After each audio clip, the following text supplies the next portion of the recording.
오늘 제가 가져온 책은 100만 독자를 사로잡은 굉장히 인기 있었던 책이죠.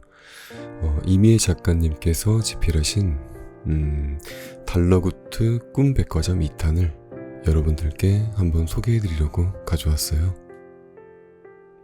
작년에 제가 1탄을 너무 재미있게 봤어서 시리즈물로 다음 이야기가 나오면 좋겠다라고 생각을 했었는데 정말 얼마 안 돼서 2탄이 출고가 됐더라고요. 두 번째 이야기에서는 1편에서 다소 아쉬웠던 전개들을 시원하게 풀어주는 듯한 그런 느낌이어서 기대 이상으로 너무나 마음에 드는 이야기를 만날 수 있었던 것 같습니다. 작가님께서 간략하게 정리해주신 2편의 내용을 우선 제가 한번 읽어드리고 본문 바로 낭독하도록 하겠습니다. 어느덧 페니가 달러구트 꿈 백화점에서 일한 지도 1년이 넘었다. 재고가 부족한 꿈을 관리하고 꿈값 창고에서 감정으로 가득 찬 병을 옮기고 프런트에 수많은 눈꺼풀 저울을 관리하는 일에 능숙해진 페니는 자신감이 넘친다. 게다가 꿈 산업 종사자로 인정을 받아야만 드나들 수 있는 컴퍼니 구역에도 가게 된 페니는 기쁜 마음을 감출 수 없다. 하지만 그곳에서 페니를 기다리고 있는 건 꿈에 대한 불만을 털어놓는 사람들로 가득 찬 민원관리국이었다. 설상가상 달러구트는 아주 심각한 민원 하나를 통째로 페니에게 맡기는데 왜 저에게서 꿈까지 뺏어가려고 하시나요? 라는 알쏭달쏭한 민원을 남기고 발길을 끊어버린 792번 단골 손님. 과연 페니는 달러구트 꿈 백화점의 오랜 단골 손님을 되찾을 수 있을까? 달러구트의 다락방. 달러구트 꿈 백화점으로부터 남쪽으로 1km가량 떨어진 주택가에서 부모님과 함께 사는 페니는 아직 잠자리에 들기 전이었다. 그녀는 꿈 백화점의 1층 프런트에서 일하는 직원으로 입사 1주년을 맞이해 부모님과 작은 축하 파티 겸 늦은 저녁 식사를 하는 중이었다. 1년 동안 적응하느라 고생 많았어. 네가 정말 자랑스럽다. 페니, 이건 우리가 준비한 선물이야. 페니의 아빠가 10권 정도 되는 책들을 식탁 위에 힘겹게 올려놓았다. 그 책들은 전부 사회 초년생을 위한 자기계발 서적과 에세이였다. 이걸 다 읽을 시간이 있을지 모르겠어요. 제 하루는 48시간이 아닌걸요. 페니가 투박한 노끈으로 엮인 리본 매듭을 풀면서 말했다. 그건 그렇고 기쁜 소식이 있어요. 이제 저 일한 지 1년이 지나서 국가에서 인정하는 꿈산업 종사자가 됐어요. 정말? 그럼 혹시... 네, 맞아요. 서쪽에 있는 컴퍼니 구역에 들어갈 수 있는 출입증이 나온대요. 게다가 내일은 직원 한 명씩 따로 연봉 협상을 할 거래요. 아마도 내일 연봉 협상 때 달러구트님께서 출입증을 주실지 몰라요. 이제 정말 꿈 백화점의 직원이라는 게 실감나요. 내 평생 출근 열차 타고 컴퍼니 구역에 드나드는 사람들을 부러워했었는데 우리 딸이 가게 되었다니. 아빠는 페니와 꼭 닮은 눈으로 딸을 바라보다가 감격에 겨워 말을 잇지 못했다. 컴퍼니 구역에서 일하는 사람들보다 달러구트 꿈 백화점에서 일하는 게 훨씬 멋지지. 그런데 컴퍼니 구역에 가면 넌 무슨 일을 하게 되는 거래? 엄마가 크림 소스가 묻은 입가를 닦으면서 내게 물었다. 잘 모르겠어요. 외근 나가는 거니까 제작자들을 만나거나 하겠죠? 예전에 야스누즈 오토라이저택에도 갔었거든요. 컴퍼니 구역에는 꿈 제작사도 많고 제작자들도 많으니까 여러 가지 심부름을 하게 될 것 같아요. 페니는 전설의 꿈 제작자 중 한 명인 야스누즈 오토라이 집에 타인의 삶 체험판이라는 꿈을 가지러 방문한 적이 있었다. 조그맣던 녀석이 언제 이렇게 커서. 그런데 거기 가서는 사고 치면 안 된다. 그래, 이제는 작년처럼 큰 실수는 하면 안 돼. 항상 정신 똑바로 차리고. 페니는 체할 것 같은 얼굴로 고개를 끄덕였다. 얼마 전부터 부모님의 잔소리가 부쩍 늘었다. 경찰에서 설렘을 훔쳐간 범인을 잡았다며 피해 내용 확인을 위해 집으로 전화를 냈는데 하필 그 전화를 페니의 엄마가 받는 바람에 일하다가 설렘 한 병을 도둑 맞았던 사연을 털어놓을 수밖에 없었다. 그 후로 어찌나 귀가 따갑게 잔소리를 들었는지 페니는 직장에서의 일을 입 밖에 내지 않기로 다짐했다. 페니는 거세게 몰아치는 잔소리의 폭풍을 힘겹게 받아내면서 세 장만큼 몸집이 불어났지만 한 번도 세 장 밖으로 날아보지 못한 가엾은 앵무새가 된 기분으로 걱정하지 마세요. 전 멍청이가 아니라니까요. 라는 말만 한참을 반복하다가 식사를 하기 전보다 헬쑥해진 얼굴로 자리에서 일어났다. 그럼 두 분은 천천히 시간 보내시고요. 전 이만 방에 들어갈게요. 페니는 부모님에게 받은 책더미를 안고 방으로 들어와 책상 위에 와르르 쏟아내듯이 내려놓았다. 책꽂이에는 새로운 책이 들어갈 만한 공간이 없었다. 그녀는 잠시 고민하다가 취업 준비생 시절에 풀었던 문제집들을 과감하게 골라내기 시작했다. 이제 버려도 되겠지? 페니는 끝까지 풀지 못한 문제집 한 권을 펼쳤다. 깨끗하게 답을 지울 수 있다면 필요한 사람에게 처분할까 싶었지만 문제마다 볼펜으로 쭉쭉 그어져 있었다. 실망스럽게 페이지를 넘기던 그녀의 시선이 마지막으로 푼 흔적이 있는 문제에 멈췄다. 그건 면접 준비에 여념이 없던 1년 전 카페 2층에서 그녀의 친구인 녹틸루카 아쌈이 정답을 알려주었던 문제였다. 다음 중 1999년도 올해의 꿈 시상식에서 심사위원 만장일치로 그랑프리를 수상한 꿈과 그 제작자로 옳은 것을 고르시오. 1번 킥슬럼버, 태평양을 가로지르는 범고래가 되는 꿈. 2번 야스누 주오트라, 부모님으로 일주일간 살아보는 꿈. 3번 와와 슬림랜드, 우주를 유양하며 지구를 바라보는 꿈. 4번 도제, 역사 속 인물과 티타임을 가지는 꿈. 5번 아가네 코코, 난임 부부의 새 쌍둥이 태몽.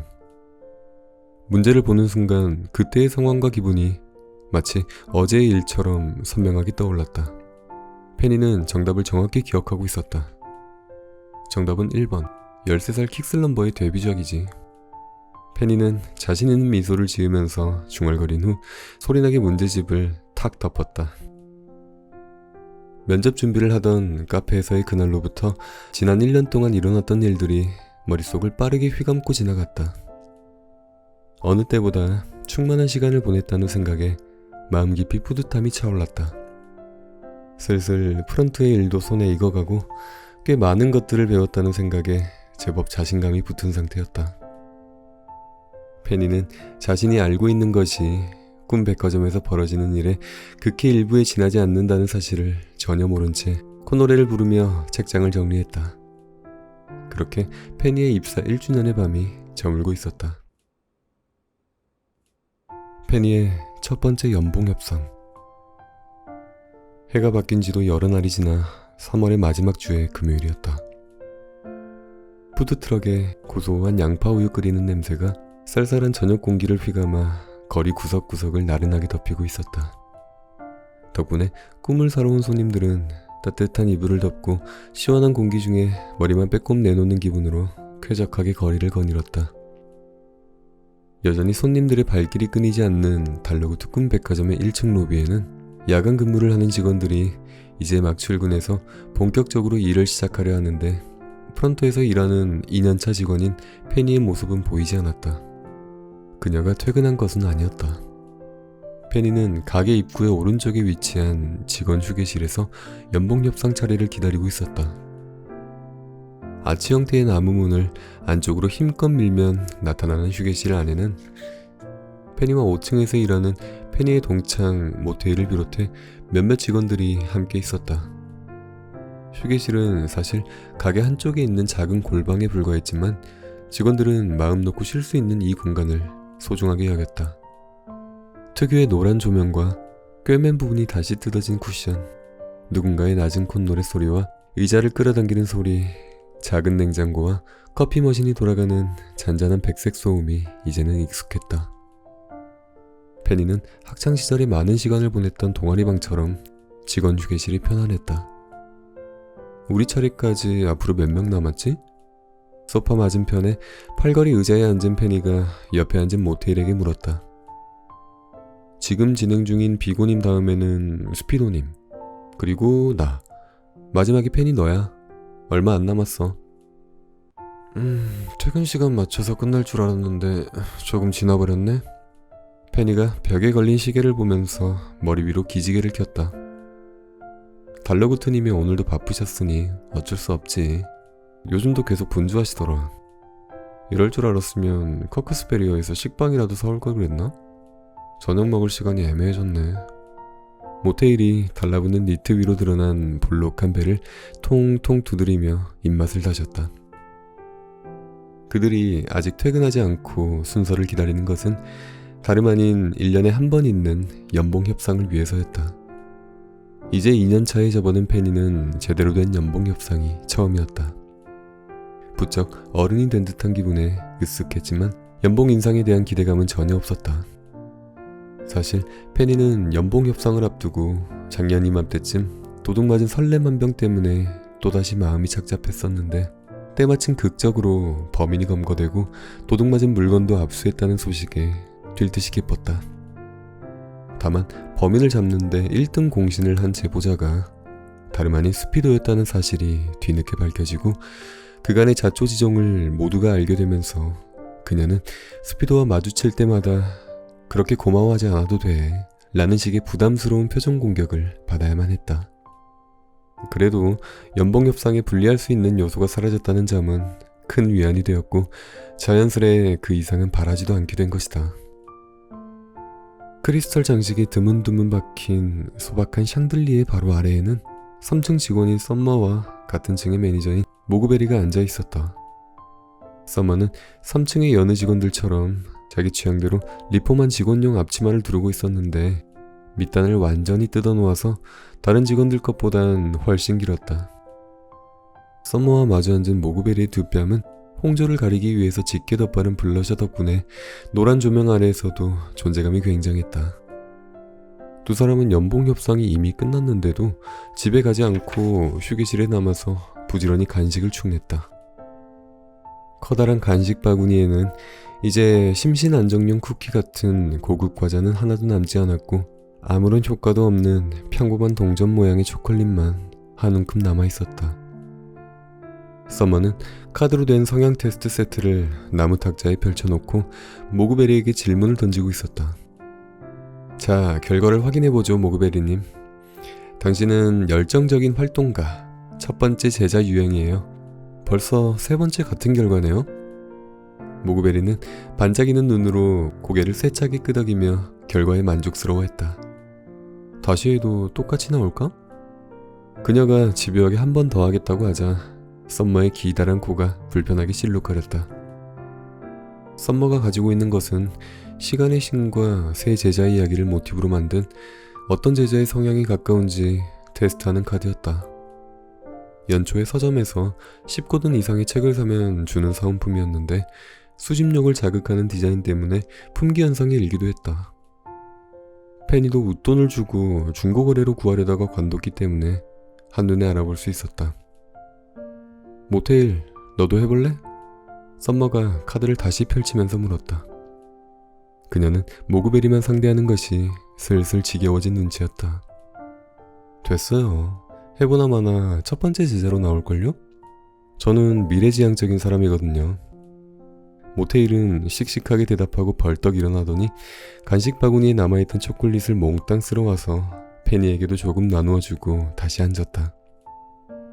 페니, 넌 부모님과 함께 산다고 했지? 늦는다고 연락해야 하지 않아? 모테일이 은색 초콜릿 포장지를 벗기면서 물었다. 아까 연락드렸어. 저녁 먼저 드시라고. 페니는 일이 끝난 후에 휴게실에서 빈둥거리는 기분이 싫지 않았다. 오히려 그녀는 퇴근길에 식료품점에 들러서 채소는 하나도 들어가지 않은 뚱뚱한 치킨 샌드위치를 산 다음 늦은 저녁에 하는 드라마를 보면서 먹을 생각으로 들떠 있었다. 집에 일찍 가봐야 부모님이 연봉 협상 결과는 어땠는지 또 상사에게 혼나지는 않았는지 손님에게 실수하지는 않았는지 등등 함께 저녁을 먹는 내내 쉴 새 없이 물어볼 게 뻔했다. 잠시 후 휴게실의 문이 묵직하게 열렸다. 비고 마이어스가 연봉 협상을 생각보다 빨리 끝내고 다음 사람을 부르러 온 줄 알았는데 나타난 사람은 스피도였다. 낮잠용 꿈을 판매하는 4층의 매니저인 스피도는 성격이 급한 만큼 일처리가 빠른 것으로 정평이 나 있었다. 그는 사시사철 입고 다니는 점프스트 차림에 긴 머리를 하나로 묶고 두꺼운 파일 여러 개를 한쪽 팔로 끌어안은 채 문 앞에 서서 휴게실 안 사람들을 쓱 둘러보았다. 비고님은 아직 안 끝나셨지? 네, 아직 멀었을 거예요. 페니는 무의식적으로 대답을 하고 아차 싶었다. 페니, 내 말에 그렇게 열심히 대답해주지 않아도 돼. 여기 너 말고 다른 사람들도 있잖아. 내가 설렘을 훔쳐간 범인을 잡아줘서 고마운 건 이해하지만 말이야. 아니, 저는 무심코 대답해드렸을 뿐이에요. 스피도는 페니가 대꾸하자마자 쑥스러워서 그러지 라는 듯한 인자한 표정을 지으면서 소파 끄트머리에 걸터 앉았다. 아참, 모그베리님, 공사는 잘 끝났나요? 페니는 입만 어색하게 웃으면서 스피도의 시선을 뿌리치고 영리하게 화제를 전환했다. 창문에 특히 신경을 많이 썼다고 하셨잖아요. 모그베리는 혼자 사는 집을 리모델링하느라 최근까지 그녀의 언니네 집에 묵으면서 출퇴근을 했다. 그 집이 페니의 집과 멀지 않은 곳에 있어서 두 사람은 출근길에 종종 마주치곤 했는데 며칠 전 리모델링이 끝났다는 소식을 들었던 것이다.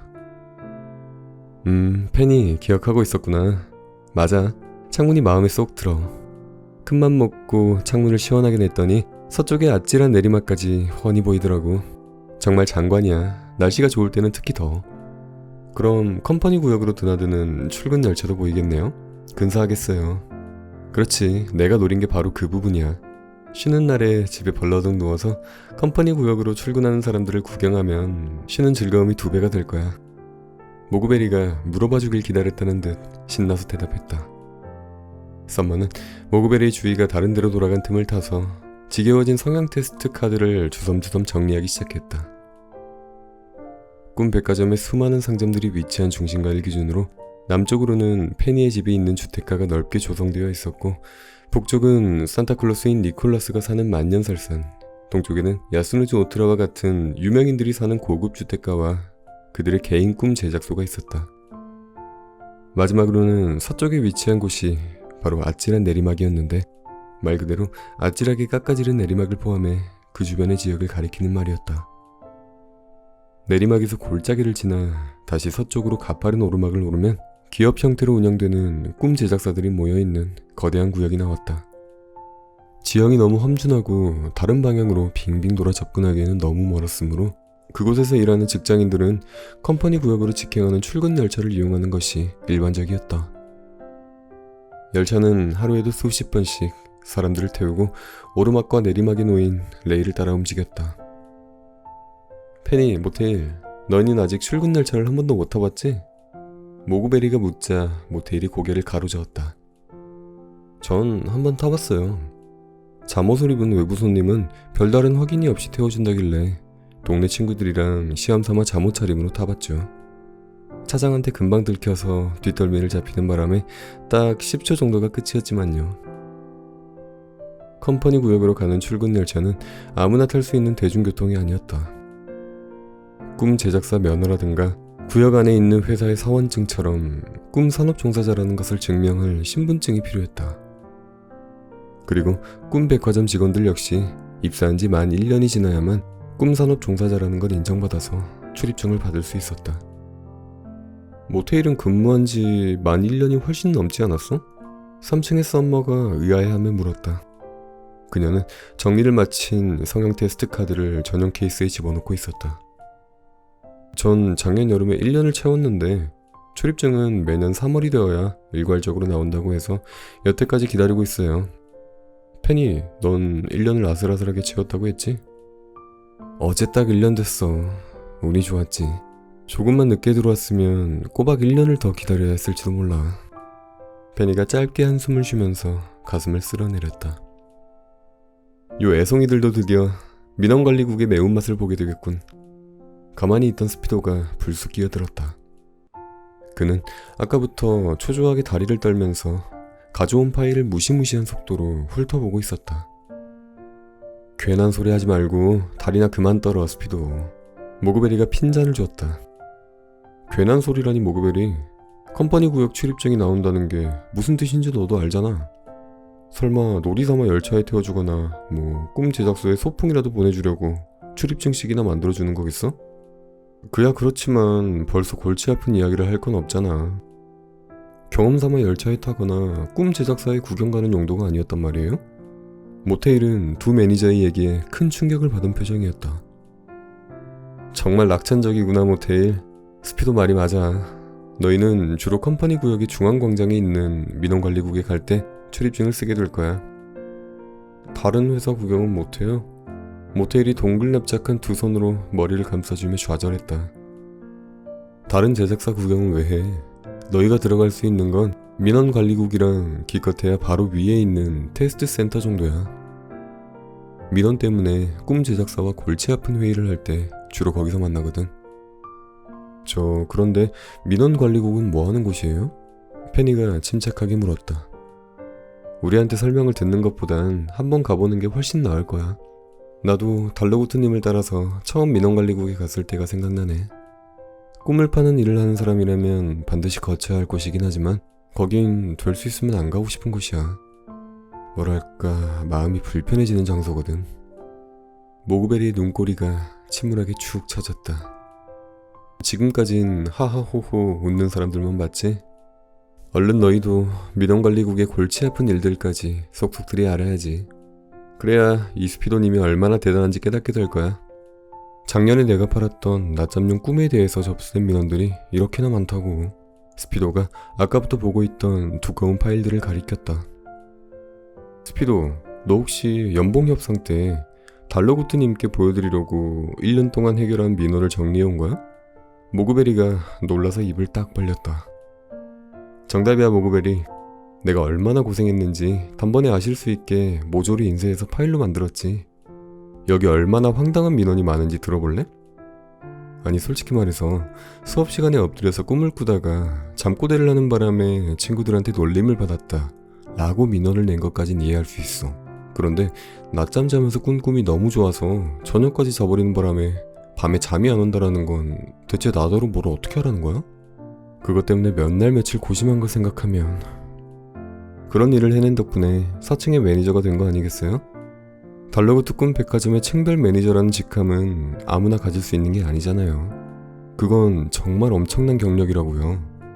턱을 괴고 듣고 있던 썸머가 부러워했다. 페니는 스피도가 속사포처럼 쏟아낸 말 중 절반도 제대로 알아들을 수는 없었지만 저렇게 많은 일을 처리할 수 있는 직원은 역시 스피도밖에 없을 거라고 생각했다. 매니저님들에게는 연봉 협상이 말 그대로 진짜 협상인가 봐요. 어쩐지 좀 멀리 있는 존재 같아졌어요. 전 그저 달러구트님이 제안하는 금액에 잠자코 사인이나 하면 되겠다고 생각했는데 말이에요. 페니는 곧 자신의 차례로 다가올 연봉 협상이 갑자기 부담스럽게 느껴지기 시작했다. 괜찮아. 달러구트님도 겨우 1년 다닌 너한테 많은 걸 바라진 않을 테니까. 대신 올해 너의 계획에 대해 알고 싶어 하실 거야. 썸머가 페니를 위로했다. 계획이라... 지금 하는 일을 더 열심히 하는 것도 계획이라고 할 수 있을까요? 그러니까 프런트에서 손님 안내와 재고 관리를 하고 웨더 아주머니가 시키는 일을 하는 것 말이에요. 그것 이외에는 진지하게 생각해 본 적이 없어요. 그것도 나름대로 훌륭한 계획이지. 그렇지만 지루하지 않겠어? 나는 매일 같은 자리에서 시키는 일만 하다간 지루해서 미쳐버릴지도 몰라. 모테일은 몸서리치면서 자세를 고쳐 앉았다. 5층에서 일하는 네 모습은 전혀 지루해 보이지 않던걸? 모테일은 5층의 할인 코너에서 가장 요란하게 꿈을 파는 것으로 유명했다. 이리저리 방방 뛰어다니면서 손님들의 혼을 쏙 빼놓고 준비한 멘트까지 쉬지 않고 쏟아내는 그의 모습을 보고 있으면 페니도 할인하는 꿈을 당장 사둬야 할 것 같은 충동에 사로잡히곤 했다. 모테일, 너는 연봉 협상에 도움될 만한 계획이 있어? 난 아주 원대한 계획이 있지. 어떤 계획? 내 생각엔 말이지, 5층에도 슬슬 매니저가 생길 때가 된 것 같아. 모테일은 누가 엿들을세라 페니가 앉은 의자 팔걸이에 완전히 기대서 거의 안 들릴 정도로 목소리를 줄여 말했다. 모그베리님을 봐. 저렇게 젊은데도 벌써 매니저가 됐잖아. 나도 언젠가는 5층의 매니저가 될 수 있을지도 몰라. 이래봬도 내가 상품 고르는 능력 하나는 끝내주잖아. 물론 뭐 벌써 이런 야심을 드러내는 건 시기상조겠지만 뭐 언젠가는. 모테일은 웅변대회에 나온 꼬마처럼 자신만만하게 주먹을 꽉 쥐었다. 그의 말은 허풍이 아니었다. 모테일은 잘 팔릴 만한 꿈 상품을 알아보는 눈이 뛰어났다. 그가 추천한 신작은 대박은 아니더라도 재고가 쌓이지 않을 만큼은 팔렸다. 연말에 달러구트가 지급한 상품권으로 아무 꿈이나 살 기회가 있을 때도 직원들 사이에서는 뭘 사야 할지 모르겠으면 모테일이 사는 꿈을 따라 사라 라는 말이 오갈 정도니 말이다. 맞아, 너는 정말 꿈을 보는 안목이 탁월해. 페니는 모테일의 이야기에 살짝 충격을 받았지만 티내지 않으려고 칭찬으로 얼버무렸다. 아무래도 동갑내기인 모테일이 저만치 앞서 나가는 모습이 페니에게는 불안한 자극제가 된 게 틀림없었다. 왜 진작 깨닫지 못했을까? 페니는 막연히 올해도 작년과 같은 한 해가 될 거라고 생각하고 있었다. 하지만 언제까지나 외도 아주머니가 시키는 일만 할 수는 없는 노릇이었다. 신입사원이라는 무적의 방패 뒤에 숨으면 어떻게든 해결되던 일들도 더는 기대해선 안 될 뿐만 아니라 모테일처럼 자신만의 계획이 있는 직원과는 점점 격차가 벌어질 게 뻔했다. 컴퍼니 구역의 출입층에만 철없이 들떠 있다가 날카로운 현실감이 들자 페니는 입안이 바싹 말랐다. 페니가 사무실로 들어가자 책상 너머에 앉은 달로구트가 손을 들어 반겼다. 달로구트는 흰색 털실과 검은색 털실이 섞인 스웨터를 입고 있었는데 흰머리와 검은 머리가 적절히 섞인 그의 반곱슬 머리를 본떠서 만든 디자인처럼 보였다. 오래 기다렸지? 정말 미안하구나. 어서 앉으렴. 괜찮아요, 달러구트님. 달러구트가 평소에는 잘 쓰지 않는 태가 가느다란 돋보기 안경을 집어들었다. 안경을 쓴 그의 모습은 평소보다 더 통찰력 있어 보였다. 하지만 철두철미해 보이는 겉모습과는 다르게 사무실 여기저기에서는 인간미가 넘쳐 흘렀다. 말썽이 잦은 구형 프린터는 오늘도 적색 경고등이 깜빡이고 있었고 커다란 책상은 결제를 기다리는 서류들과 뒤집어 놓은 낡은 다이어리, 마시다 만 음료수 등 온갖 잡동사니로 어수선했다. 조금 어지러운 상태가 오히려 편안한 사람들이 있단다.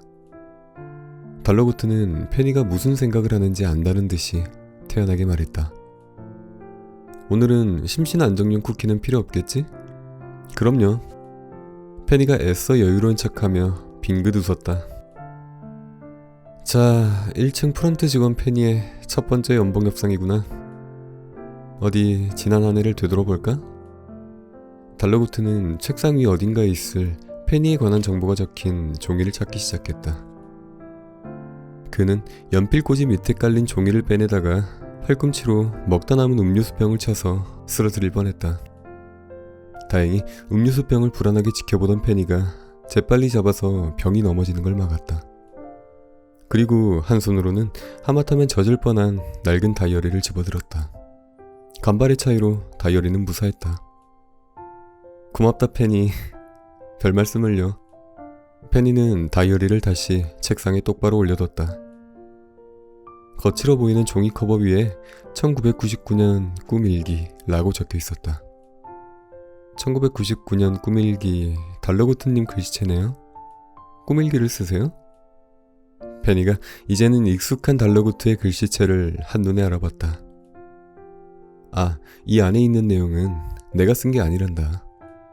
표지를 달아서 다이어리처럼 만든 건 나지만 말이야. 이건 외부 손님들이 자고 일어나서 쓴 꿈일기를 내가 간직해두려고 만든 거야. 틈날 때마다 보려고 했는데 오늘도 좀처럼 시간이 나질 않더구나. 달러구트가 미소를 지으면서 다이어리의 겉표지를 검지 끝으로 톡 건드렸다. 외부 손님들이 꿈 일기를 쓰신다고요? 드림페이 시스템즈로 손님들의 간단한 후기를 볼 수 있잖아. 이건 그 중에서 유달리 길고 상세한 후기라고 생각하면 쉽겠구나. 꿈을 꾸고 나서 일기를 쓰다니 굉장해요. 평범한 손님들이라면 내용을 기억하기 쉽지 않을 텐데요.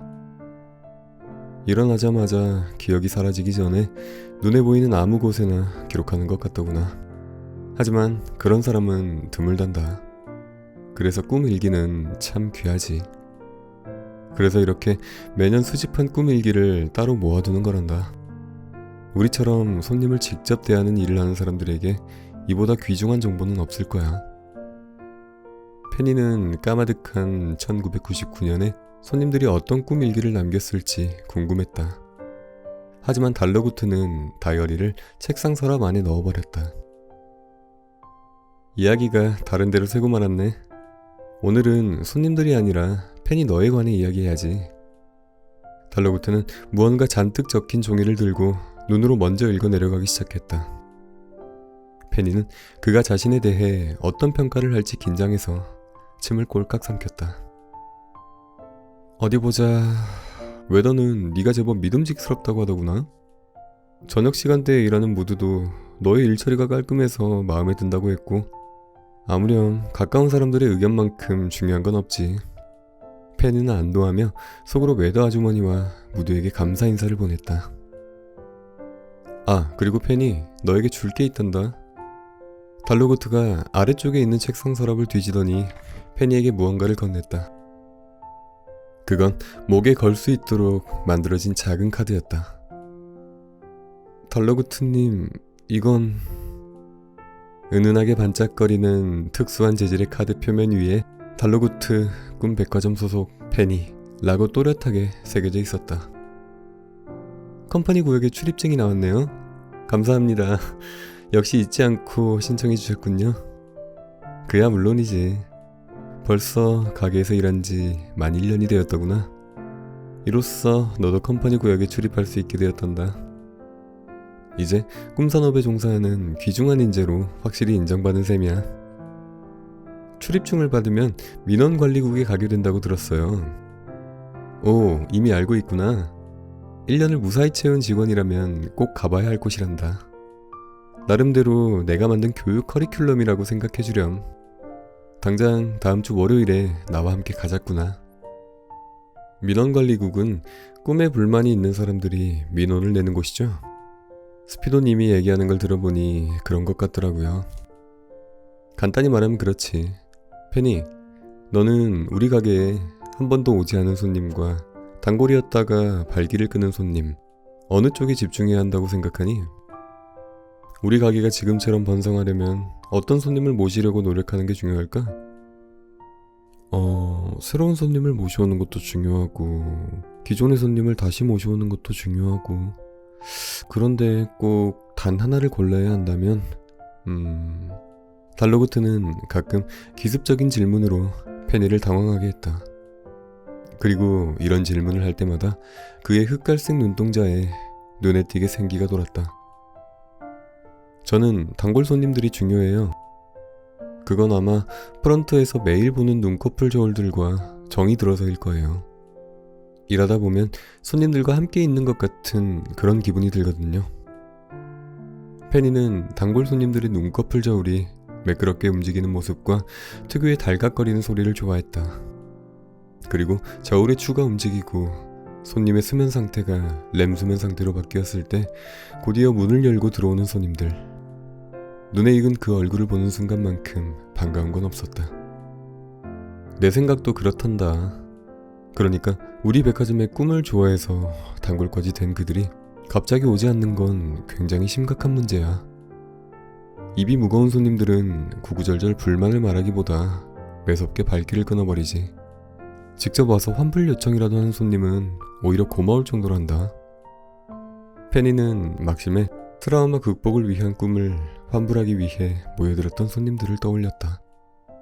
달로구트는 지금 이 사무실 아래에 숨겨진 불만 접수실에서 그들과 이야기를 나누었다. 이럴 때 우리를 도와주는 기관이 바로 민원관리국이란다. 아무리 꿈을 잘 잊어버리는 외부 손님들이라 하더라도 지겹도록 똑같은 불만이 쌓이다 보면 결국엔 민원 관리국을 찾게 돼. 꿈을 샀던 곳에 가서 무작정 따지는 것보다야 그들로서는 훨씬 나은 방법이지. 민원 관리국에서는 그런 사실을 데이터로 관리하고 분석해서 관련 상점이나 제작자에게 알려준단다. 그 내용을 확인하고 불만 사항을 적절하게 처리하는 것. 그것이 나와 우리 매니저들의 업무 중 가장 어려운 부분이지. 페니는 쉽게 이해할 수 없었다. 외부 손님들에게는 꿈값도 후불로 받는데 왜 그게 문제가 되죠? 손님들이야 어느 쪽으로든 손해볼 게 없지 않나요? 바로 그 점이 네가 오래 배워야 할 부분인 것 같구나. 페니, 세상에는 네가 모르는 이유로 꿈을 꾸기 싫어하는 사람들이 많단다. 잠을 미루느라 예약한 꿈을 가지러 오지 않는 노쇼가 손님들의 무심함이라면 그들을 민원관리국까지 가게 만드는 것은 우리의 무심함이겠지. 천천히 알아보렴. 내가 다 설명해주는 게 너한테는 별로 도움이 안 될 거라는 건 그동안 충분히 겪었으니 알고 있겠지? 네, 그렇지만 단골 손님을 되찾는 게 가능하긴 한가요? 페니는 여유롭게 받아들이고 싶었지만 그래도 불안했다. 자신의 경우만 봐도 한 번 발길을 끄는 가게에 되돌아가는 일은 좀처럼 없었기 때문이다. 손님마다 각자의 사정이 있는 법이지. 한 명 한 명 다른 상황을 겪고 있다는 걸 잊지 않는다면 불가능하진 않을 거야. 저도 보탬이 되고 싶어요. 단골 손님을 한 분이라도 되찾을 수 있다면 좋겠어요. 그게 너의 올해 계획이니? 사실은 방금 생각한 거지만 진심이에요. 전 우리 꿈 백화점이 지금처럼 많은 손님들과 함께 했으면 좋겠어요. 제가 이곳을 얼마나 좋아하는지 모르실 거예요. 그렇다면 나와 올해 계획이 같구나. 달로구트님은 어떻게 하실 계획이에요? 한 가지 계획하고 있는 일이 있긴 하단다. 아직 확정된 일은 아니라서 성급하게 말해줄 순 없지만 말이야. 처리해야 할 것들이 제법 남아있어. 특별한 일을 계획하고 계시는군요. 힌트라도 조금 주세요. 글쎄다. 나는 물론이고 많은 손님들이 좋아할 행사라는 것? 그건 확실하단다. 정말요? 자, 다시 원래 이야기로 돌아가자꾸나. 이런, 이미 퇴근 시간이 훌쩍 지났구나. 얼른 연봉 계약을 끝내고 나도 저녁을 먹어야 해. 열심히 일하고 난 뒤에 먹는 맛있는 저녁, 그건 정말 중요하거든. 어디 보자. 내가 생각하는 연봉은 이 정도면 될 것 같은데 어떠니? 달러구트가 연봉 계약서에 만년필로 액수를 적어서 페니에게 내밀었다. 그건 생각했던 것보다 넉넉한 금액이어서 페니는 주책맞게 입꼬리가 올라가지 않도록 표정 관리에 신경 써야 했다. 달러구트는 앞으로의 기대치를 연봉에 미리 반영한 모양이었다. 페니, 우리가 벌어들인 돈은 손님들의 귀중한 감정과 맞바꾼 것이니까 이 무게를 잊지 않도록 해야 한다. 페니가 사인을 하는 동안 달로구트가 조언했다. 네, 명심할게요.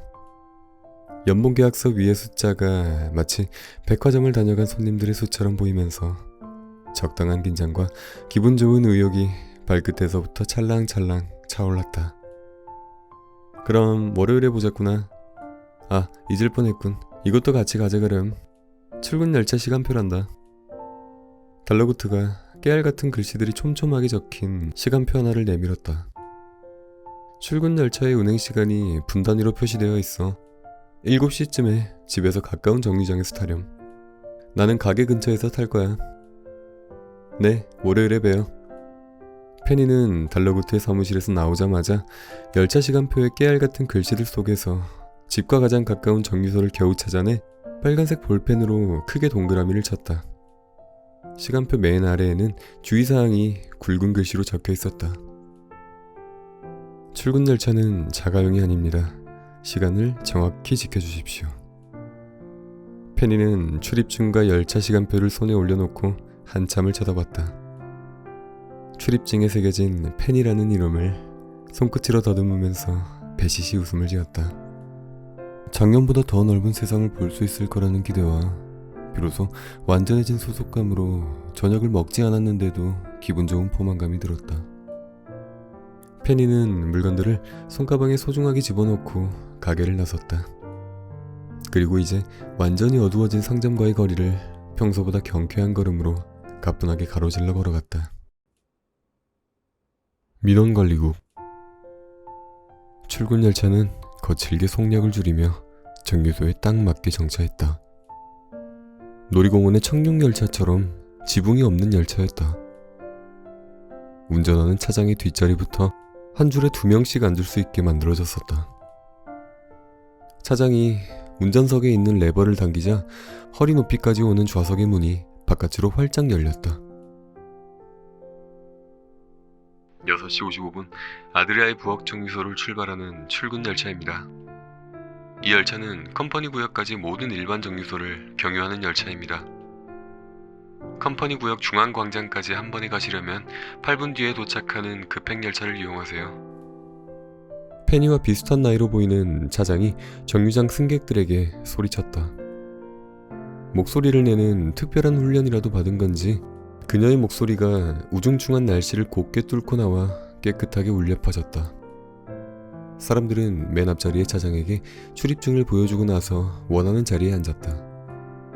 차장은 페니의 목에 걸린 출입증을 확인하고 모자를 들어올려 그녀의 얼굴을 보더니 고개를 끄덕였다. 열차의 좌석 중에는 다른 좌석들보다 훨씬 큰 자리가 몇 개 있었는데 등받이에 녹틸루카 전용 좌석이라고 인쇄된 커버가 씌워져 있었다. 페니는 잠깐 고민하다가 차장의 바로 뒤인 맨 앞자리에 앉았다. 축축해. 개방형 열차인 탓에 좌석에 빗방울이 고여있어 코트의 엉덩이 부분이 젖고 말았다. 비를 막을 수 있는 접이식 가림막이가 있긴 했지만 아직 펼쳐져 있지는 않았다. 차장은 엉덩이가 젖은 승객들이 투덜거리자 그제야 운전석 옆에 뒀던 구부러진 쇠꼬챙이를 무심하게 들어올리더니 보지도 않고 가림막 끝자락을 솜씨 좋게 낚아채서 끌어내렸다. 급행열차를 기다리는 듯한 정류소에 남은 몇 사람을 제외하고 모두가 한 자리씩 차지하고 앉았다. 옆에 누가 앉지 않는다는 걸 확인하고 나서야 다들 편안한 자세로 혼자만의 시간으로 돌아갔다.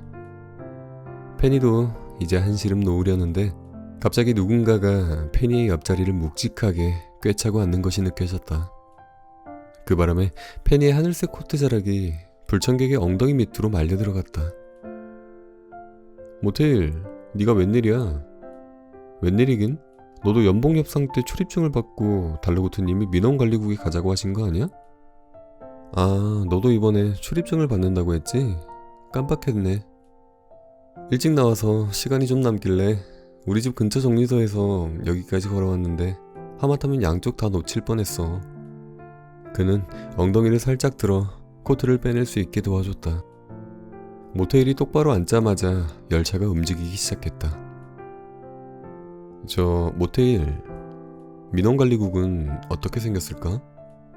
멀리서는 잘 보이지 않아서 궁금해. 가까이서 보면 외관도 엄청 특이하대. 얼른 가보고 싶다. 나는 민원관리국보다는 그 위에 있는 테스트 센터가 더 궁금하더라. 꿈을 만드는데 사용하는 온갖 재료들이 있어서 즉석에서 촉각이나 후각을 만들어내기도 하고 그렇게 만든 꿈의 성능을 테스트하기도 한대. 모테일은 제법 많은 것을 알고 있었다. 우리도 가볼 수 있으면 좋을 텐데. 이야기를 나누는 사이 달러구트가 다음 정류장에서 탑승했다. 그는 물에 젖지 않는 소재의 반질반질한 코트를 입고 보라색 우산을 들고 있었다. 차장은 달러구트의 얼굴 자체가 출입증이라도 된다는 듯이 그의 출입증은 검사도 하지 않았다. 열차 뒤편의 낯선 남자가 자리에서 일어나 달러구트에게 꾸벅 인사를 했다. 오랜만이군 네이버. 작년부터 셀링글럭이 제작사에서 일하고 있다는 소식을 들었네. 달러구트는 낯선 남자와 악수를 하고 페니와 모테일의 뒷자리로 왔다. 둘 다 늦지 않고 잘 탔구나. 다행이야. 달러구트가 보라색 우산의 물기를 열차 밖으로 털어내면서 반갑게 인사했다. 달러구트가 자리에 앉으려는데 열차가 출발하려다가 다시 급하게 멈췄다. 그 바람에 달러구트의 몸이 크게 휘청거렸다. 열차가 다시 움직이기 시작했다. 그들은 반대쪽 암벽 위에 있는 컴퍼니 구역으로 가기 위해 가파른 오르막을 올라야 했다. 경사진 암벽을 따라 깔려있는 레일이 마치 2층 침대에 비스듬히 걸쳐놓은 사다리처럼 보였다. 출근 열차는 위쪽으로 경사가 급해지는 구간에서 힘에 부치는 듯 덜덜거리다가 앞으로 나아가질 못하고 멈춰섰다. 차장은 이번에도 마찬가지로 작은 병을 하나 꺼내더니 핸들 옆에 있는 녹슨 마개를 열고 병에 담긴 액체를 모조리 탈탈 털어넣은 후 발치에 있는 깡통에 병을 휙 던져 넣었다. 그러자 열차가 우렁찬 소리를 내며 오르막을 시원하게 오르기 시작했다. 페니는 아마도 그 액체가 자신감이 아니었을까 추측했다. 페니, 모테일, 저 앞을 보렴. 드디어 도착했구나. 어느새 깎아지른 절벽과 암벽 위에 펼쳐진 장대한 경관이 천천히 모습을 드러내고 있었다. 조금 내리던 비도 완전히 그쳐서 차장이 가림막을 걷어올렸다. 울창한 나무 사이를 통과한 햇살이 눈이 부시지 않을 정도의 적당한 밝기로 얼굴에 닿았고 비에 살짝 젖은 흙냄새가 코를 간지럽혔다. 우와, 생각했던 것보다 훨씬 넓어. 대체 몇 명이나 컴퍼니 구역에서 일하고 있는 걸까? 그들 앞에 축구장보다 더 큰 중앙 광장의 모습이 드러났다. 컴퍼니 구역으로 오가는 다른 많은 출근 열차들이 차고지에 멈춰서 있었고 보안 요원들은 하차하는 사람들의 출입증을 다시 확인하고 있었다. 컴퍼니 구역 입구양 쪽엔 엄숙하게 선서하는 자세의 동상이 호위하듯 세워져 있었고 열차가 차고지로 들어가는 길을 따라 짧은 선서문들이 돌바닥 위에 엄숙한 필체로 새겨져 있었다. 우리는 모든 생명의 잠든 시간을 소중하게 갖고 나갈 임무를 부여받은 바 그들의 시간에 경외와 존경을 담아 일할 것을 경건하게 맹세한다. 차고지에 도착하자 열차가 천천히 멈춰서고 차장이 안내방송을 했다. 꿈산업의 중심지 컴퍼니 구역이 도착했습니다. 민원관리국이나 테스트센터, 식당가에 용무가 있으신 분들은 여기서 하차하시어 도보로 이동하시고 각 제작사로 출근하시는 분들은 외곽의 개별 열차로 갈아타십시오. 두고 가시는 물건이 없는지 다시 한번 확인하시기 바랍니다. 열차에 타고 있던 사람들이 하나둘 외투와 가방을 챙겨 내리기 시작했다. 페니와 모테일, 달러구트도 함께 내렸다. 내려서 중앙광장에 발을 내딛는 순간 페니는 자신을 360도로 에워싼 광경에서 눈을 뗄 수 없었다. 그건 모테일도 마찬가지였다. 입구와 차고지를 포함해 정면에 보이는 중앙의 건물부터 외곽의 건물들까지 흔한 디자인은 하나도 없었다. 달러구트 꿈 백화점처럼 고풍스러우면서도 주변 거리와 적당히 잘 어울리는 절제된 디자인과는 거리가 멀었다. 전부 자신의 개성을 뽐내기 바빴다. 중앙으로 가는 길 주변에는 아마도 식당인 듯한 낮은 건물이 여러 군데 있었다. 그리고 중앙 광장에서도 한가운데 독특한 외관을 자랑하는 거대한 구조물이 눈길을 사로잡았다. 달러구트가 앞장서서 걸어가면서 그 구조물을 가리켰다. 자, 우리가 가야 할 곳이 저기란다. 나무 밑동처럼 생긴 곳 말인가요? 저기가 민원관리국이에요? 그렇단다. 그들이 갈 곳이 민원관리국이라는 사실을 몰랐더라면 밖에서는 당최 뭐하는 곳인지 알 수 없었을 게 분명했다. 페니의 머릿속에 있는 여느 관공서의 모습과는 달랐기 때문이다. 민원관리국은 세계에서 가장 큰 나무를 도끼로 베어내서 밑동만 남긴 것 같은 생김새였다. 출입구로 드나드는 사람들이 보이지 않았다면 건물인지 알아보기도 힘들 정도였다. 게다가 그 위로 알록달록한 색상의 집채만한 컨테이너가 여러 개 쌓여 있었다. 그건 정말 이상한 모습이었다. 마치 태풍에 휩쓸려 날아온 컨테이너들이 나무 밑동 위에 우연히 떨어진 것 같았다. 민원관리국 건물에 완전히 가까이 다가가자 진짜 나무 밑동이 아니라 인공적으로 나뭇결을 그대로 살려서 만든 건축물이라는 걸 알 수 있었다. 입구에선 나무 껍질과 완전히 같은 색상의 회전문이 쉴 새 없이 돌아가고 있었다. 잠옷을 입은 외부 손님 2명과 페니 일행이 동시에 회전문을 통과하자 요가 수련원에서 볼 법한 차림의 남자가 그들을 맞이했다. 그는 폭이 좁고 자르르 떨어지는 부드러운 소재의 초록색 상하이를 입고 있었다. 작은 풀벌레 한 마리가 그의 손등 위를 살금살금 기어가는 게 보였다. 민원 접수는 이쪽입니다. 찾아오시느라 힘들지 않으셨나요? 직원은 잠옷 차림의 손님들부터 친절하게 맞이했다. 공손한 손짓은 물론이고 100년 묵은 화도 누그러뜨릴 만한 온화한 말투였다. 그는 손님이 저만치 떨어져 다른 직원의 안내를 받는 것을 확인하고 나서야 달로구트의 일행을 돌아봤다. 안녕하십니까 달로구트님. 저는 민원관리국의 팔락이라고 합니다.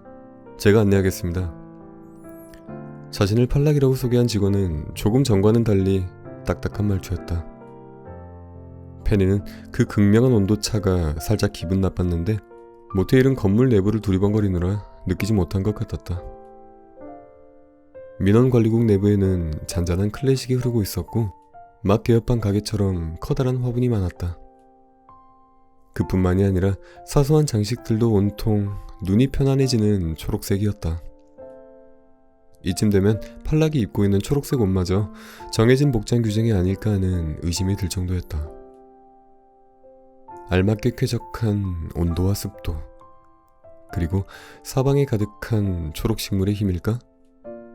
상상했던 딱딱한 이미지의 관공서와는 달리 굉장히 마음이 느긋해지는 곳이었다. 이쪽으로 오십시오. 국장실은 이 구역을 차례로 통과하면 가장 끝에 있습니다. 휴양지에서 볼 법한 숲속의 요가 수련원 같네? 보기엔 괜찮은데? 그런데 매니저님들은 여기 왜 오고 싶지 않다고 했을까? 모테일이 페니의 귓가에 손을 대고 속삭였다. 팔락은 앞장서서 중앙 엘리베이터의 오른쪽으로 걸어갔고 유리문이 설치된 복도 입구에 팻말이 큼직하게 붙어 있었다. 1단계 민원 접수처. 꿈자리가 뒤숭숭하신 분. 1단계 민원이라면 2단계, 3단계도 있어요? 갈수록 심각해지는 건가요? 모테일이 유리문 앞에 멈춰서서 팻말을 가리켰다. 맞습니다. 1단계 민원이 잠을 개운하게 잘 수 없는 정도라면 2단계는 일상생활에 피해가 갈 만큼 불편한 정도이고 3단계는 꿈을 꾸는 것 자체가 고통스러운 정도입니다. 3단계는 1, 2단계의 직원들이 처리하지 못해서 국장님이 직접 관리하시는 민원입니다. 팔락이 막힘없이 대답하며 유리문을 열었다. 민원관리국 내부는 넓은 복도가 시계 반대 방향으로 굴곡지게 뻗어 있었는데 이 길을 따라 한 바퀴 돌고 나면 다시 중앙 엘리베이터 앞으로 가게 되는 구조인 것 같았다. 복도 좌우에는 은행이나 관공서에서 볼 법한 창구들이 늘어서 있었다. 그런데 한 가지 특이한 점은 민원인과 직원이 책상을 사이에 두고 마주보고 있는 게 아니라 친한 친구처럼 나란히 앉아있다는 것이었다. 직원들은 모두 팔락과 같은 초록색 옷을 입고 있었다. 이걸 어째... 아, 그러셨구나. 정말 많이 힘드셨겠어요. 마침 가장 가까운 창구의 직원이 다정하게 민원인을 달래는 소리가 들렸다. 그의 옆에는 강렬한 꽃무늬 잠옷을 입은 손님이 앉아서 열변을 토하고 있었다. 그리고 어젯밤 꿈에서는 제가 악당한테 목이 졸리고 있었거든요. 제발 살려달라고 발버둥을 쳤죠. 다행히 그때 잠에서 딱 깼는데 글쎄 우리 고양이가 제 목을 누른 채 웅크리고 자고 있더라고요.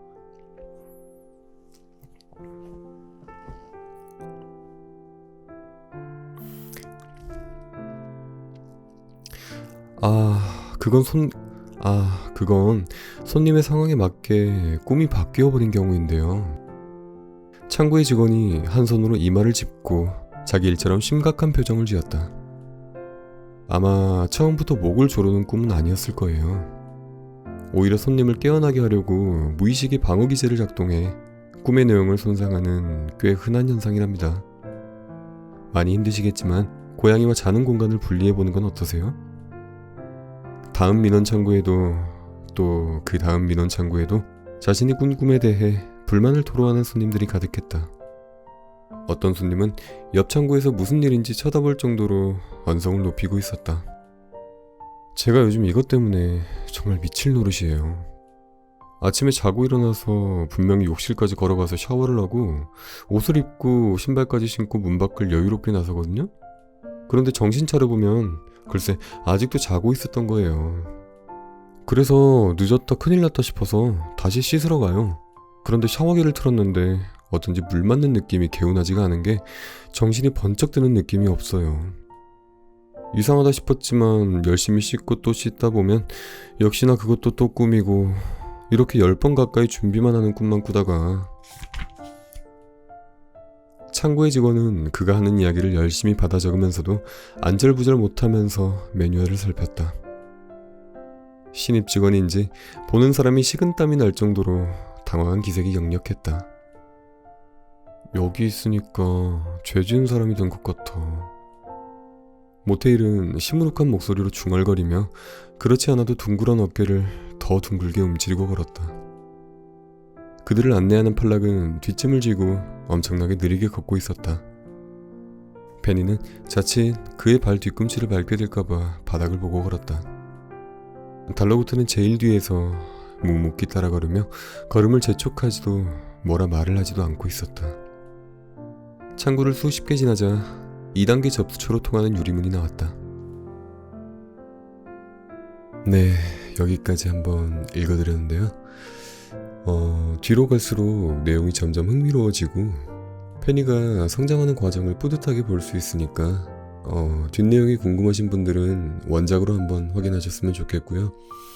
저는 다음에 더 좋은 서적으로 찾아뵙도록 하겠습니다. 달러구트의 다락방. 달러구트 꿈백화점으로부터 남쪽으로 1km가량 떨어진 주택가에서 부모님과 함께 사는 페니는 아직 잠자리에 들기 전이었다. 그녀는 꿈백화점의 1층 프런트에서 일하는 직원으로 입사 1주년을 맞이해 부모님과 작은 축하 파티 겸 늦은 저녁 식사를 하는 중이었다.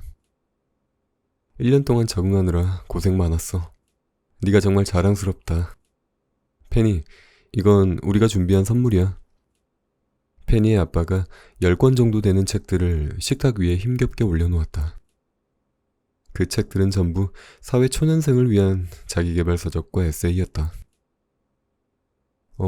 이걸 다 읽을 시간이 있을지 모르겠어요. 제 하루는 48시간이 아닌걸요. 페니가 투박한 노끈으로 엮인 리본 매듭을 풀면서 말했다. 아, 그건 그렇고 기쁜 소식이 있어요. 이제 저 일한 지 1년이 지나서 국가에서 인정하는 꿈산업 종사자가 됐어요. 정말? 그럼 혹시... 네, 맞아요. 서쪽에 있는 컴퍼니 구역에 들어갈 수 있는 출입증이 나온대요. 게다가 내일은 직원 한 명씩 따로 연봉 협상을 할 거래요. 아마도 내일 연봉 협상 때 달러구트님께서 출입증을 주실지 몰라요. 이제 정말 꿈백화점의 직원이라는 게 실감나요. 내 평생 출근 열차 타고 컴퍼니 구역에 드나드는 사람들을 부러워했었는데 우리 딸이 가게 되었다니. 아빠는 페니와 꼭 닮은 눈으로 딸을 바라보다가 감격에 겨워 말을 잇지 못했다. 컴퍼니 구역에서 일하는 사람들보다 달러구트 꿈백화점에서 일하는 게 훨씬 멋지지. 그런데 컴퍼니 구역에 가면 넌 무슨 일을 하게 되는 거래? 엄마가 크림 소스가 묻은 입가를 닦으면서 내게 물었다. 잘 모르겠어요. 외근 나가는 거니까 뭐 제작자들을 만나거나 하겠죠? 예전에 야스누즈 오토라이저 댁에도 갔었거든요. 컴퍼니 구역에는 꿈 제작사도 많고 제작자들도 많으니까 뭐 여러 가지 심부름을 하게 될 것 같아요. 페니는 전설의 꿈 제작자 중 한 명인 야스누즈 오토라이 집에 타인의 삶 체험판이라는 꿈을 가지러 방문한 적이 있었다. 조그맣던 녀석이 언제 이렇게 커서. 그런데 거기 가서는 사고 치면 안 된다. 그래, 이제는 작년처럼 큰 실수는 하면 안 돼. 항상 정신 똑바로 차리고. 페니는 체할 것 같은 얼굴로 고개를 끄덕였다. 얼마 전부터 부모님의 잔소리가 부쩍 늘었다. 경찰에서 설렘을 훔쳐간 범인을 잡았다며 피해 내용 확인을 위해 집으로 전화를 냈는데 하필 그 전화를 페니의 엄마가 받는 바람에 일하다가 설렘한병을 도둑 맞았던 사연을 털어놓을 수밖에 없었다. 그 후로 어찌나 귀가 따갑게 잔소리를 들었는지 페니는 직장에서의 일을 입 밖에 내지 않기로 다짐했다. 페니는 거세게 몰아치는 잔소리의 폭풍을 힘겹게 받아내면서 세 장만큼 몸집이 불어났지만 한 번도 세 장 밖으로 날아보지 못한 가엾은 앵무새가 된 기분으로 걱정하지 마세요. 전 멍청이가 아니라니까요. 라는 말만 한참을 반복하다가 식사를 하기 전보다 헬쑥해진 얼굴로 자리에서 일어났다. 그럼 두 분은 천천히 시간 보내시고요. 전 이만 방에 들어갈게요. 페니는 부모님에게 받은 책더미를 안고 방으로 들어와 책상 위에 와르르 쏟아내듯이 내려놓았다. 책꽂이에는 새로운 책이 들어갈 만한 공간이 없었다. 그녀는 잠시 고민하다가 취업 준비생 시절에 풀었던 문제집들을 과감하게 골라내기 시작했다. 이제 버려도 되겠지? 페니는 끝까지 풀지 못한 문제집 한 권을 펼쳤다. 깨끗하게 답을 지울 수 있다면 필요한 사람에게 처분할까 싶었지만 문제마다 볼펜으로 쭉쭉 그어져 있었다. 실망스럽게 페이지를 넘기던 그녀의 시선이 마지막으로 푼 흔적이 있는 문제에 멈췄다. 그건 면접 준비에 여념이 없던 1년 전 카페 2층에서 그녀의 친구인 녹틸루크 아쌈이 정답을 알려주었던 문제였다. 다음 중 1999년도 올해의 꿈 시상식에서 심사위원 만장일치로 그랑프리를 수상한 꿈과 그 제작자로 옳은 것을 고르시오. 1번 킥슬럼버, 태평양을 가로지르는 범고래가 되는 꿈. 2번 야스누즈 오트라, 부모님으로 일주일간 살아보는 꿈. 3번 와와 슬림랜드, 우주를 유양하며 지구를 바라보는 꿈. 4번 도제, 역사 속 인물과 티타임을 가지는 꿈. 5번 아가넵 코코, 난임 부부의 새 쌍둥이 태몽. 문제를 보는 순간 그때의 상황과 기분이 마치 어제의 일처럼 선명하게 떠올랐다. 페니는 정답을 정확히 기억하고 있었다. 정답은 1번 13살 킥슬럼버의 데뷔작이지. 페니는 자신 있는 미소를 지으면서 중얼거린 후 소리나게 문제집을 탁 덮었다. 면접 준비를 하던 카페에서의 그날로부터 지난 1년 동안 일어났던 일들이 머릿속을 빠르게 휘감고 지나갔다. 어느 때보다 충만한 시간을 보냈다는 생각에 마음 깊이 뿌듯함이 차올랐다. 슬슬 프런트의 일도 손에 익어가고 꽤 많은 것들을 배웠다는 생각에 제법 자신감이 붙은 상태였다. 페니는 자신이 알고 있는 것이 꿈 백화점에서 벌어지는 일에 극히 일부에 지나지 않는다는 사실을 전혀 모른 채 콧노래를 부르며 책장을 정리했다. 그렇게 페니의 입사 1주년의 밤이 저물고 있었다. 페니의 첫 번째 연봉 협상. 해가 바뀐 지도 여러 날이 지나 3월의 마지막 주의 금요일이었다. 푸드트럭에 고소한 양파우유 끓이는 냄새가 쌀쌀한 저녁 공기를 휘감아 거리 구석구석을 나른하게 덮이고 있었다. 덕분에 꿈을 사러 온 손님들은 따뜻한 이불을 덮고 시원한 공기 중에 머리만 빼꼼 내놓는 기분으로 쾌적하게 거리를 거닐었다. 여전히 손님들의 발길이 끊이지 않는 달러구트 꿈 백화점의 1층 로비에는 야간 근무를 하는 직원들이 이제 막 출근해서 본격적으로 일을 시작하려 하는데 프런트에서 일하는 2년차 직원인 페니의 모습은 보이지 않았다. 그녀가 퇴근한 것은 아니었다. 페니는 가게 입구의 오른쪽에 위치한 직원 휴게실에서 연봉 협상 차례를 기다리고 있었다. 아치 형태의 나무 문을 안쪽으로 힘껏 밀면 나타나는 휴게실 안에는 페니와 5층에서 일하는 페니의 동창 모테이를 비롯해 몇몇 직원들이 함께 있었다. 휴게실은 사실 가게 한쪽에 있는 작은 골방에 불과했지만 직원들은 마음 놓고 쉴 수 있는 이 공간을 소중하게 여겼다. 특유의 노란 조명과 꿰맨 부분이 다시 뜯어진 쿠션, 누군가의 낮은 콧노래 소리와 의자를 끌어당기는 소리, 작은 냉장고와 커피 머신이 돌아가는 잔잔한 백색 소음이 이제는 익숙했다. 페니는 학창시절에 많은 시간을 보냈던 동아리방처럼 직원 휴게실이 편안했다. 우리 차례까지 앞으로 몇 명 남았지? 소파 맞은편에 팔걸이 의자에 앉은 페니가 옆에 앉은 모테일에게 물었다. 지금 진행 중인 비고님 다음에는 스피노님, 그리고 나. 마지막이 페니 너야. 얼마 안 남았어. 퇴근 시간 맞춰서 끝날 줄 알았는데 조금 지나버렸네. 페니가 벽에 걸린 시계를 보면서 머리 위로 기지개를 켰다. 달러구트님이 오늘도 바쁘셨으니 어쩔 수 없지. 요즘도 계속 분주하시더라. 이럴 줄 알았으면 커크스베리어에서 식빵이라도 사올 걸 그랬나? 저녁 먹을 시간이 애매해졌네. 모테일이 달라붙는 니트 위로 드러난 볼록한 배를 통통 두드리며 입맛을 다졌다. 그들이 아직 퇴근하지 않고 순서를 기다리는 것은 다름 아닌 1년에 한 번 있는 연봉 협상을 위해서였다. 이제 2년 차에 접어든 페니는 제대로 된 연봉 협상이 처음이었다. 부쩍 어른이 된 듯한 기분에 으쓱했지만 연봉 인상에 대한 기대감은 전혀 없었다.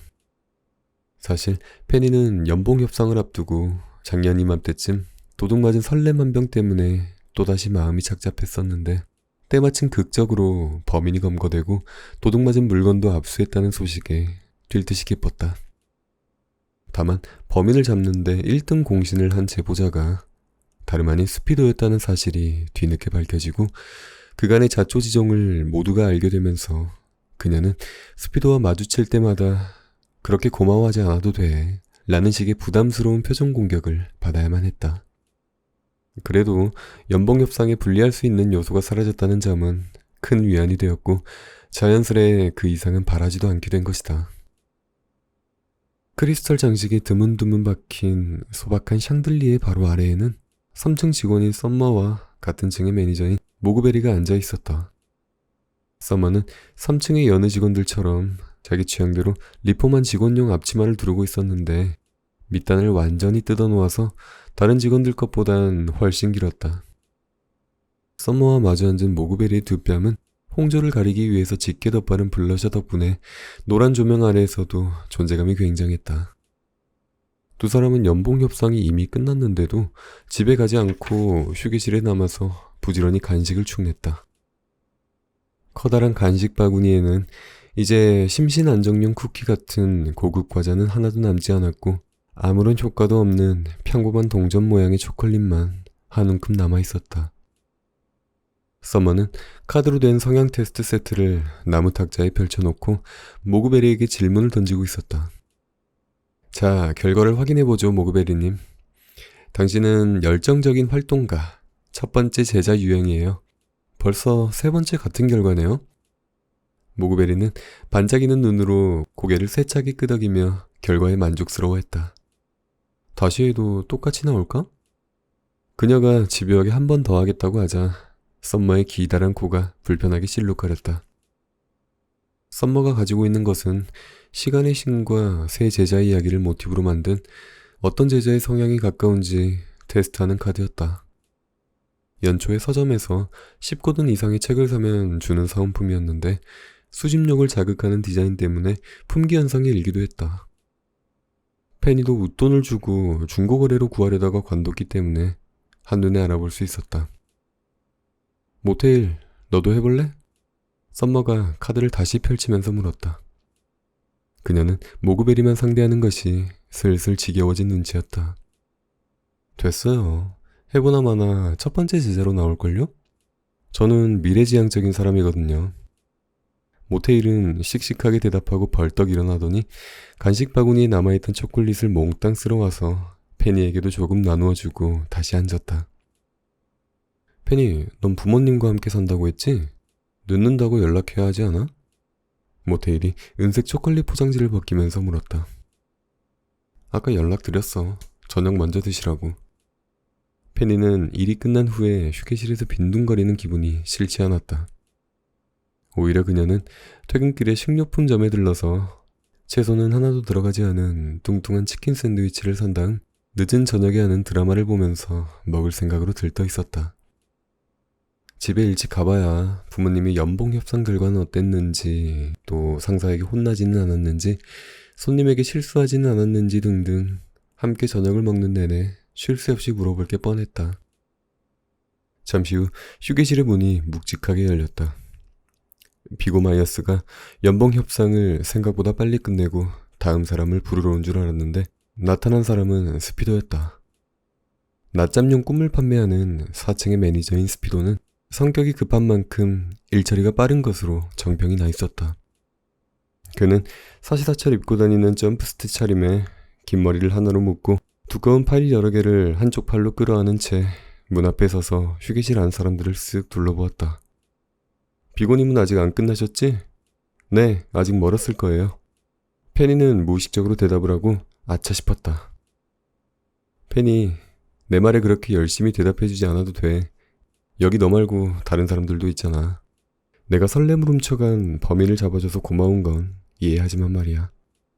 아니 저는 무심코 대답해드렸을 뿐이에요.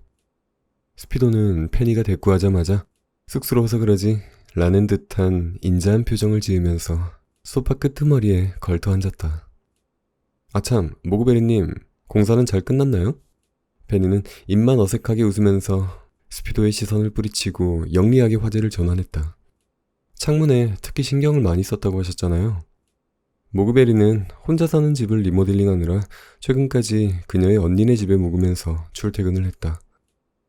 그 집이 페니의 집과 멀지 않은 곳에 있어서 두 사람은 출근길에 종종 마주치곤 했는데 며칠 전 리모델링이 끝났다는 소식을 들었던 것이다.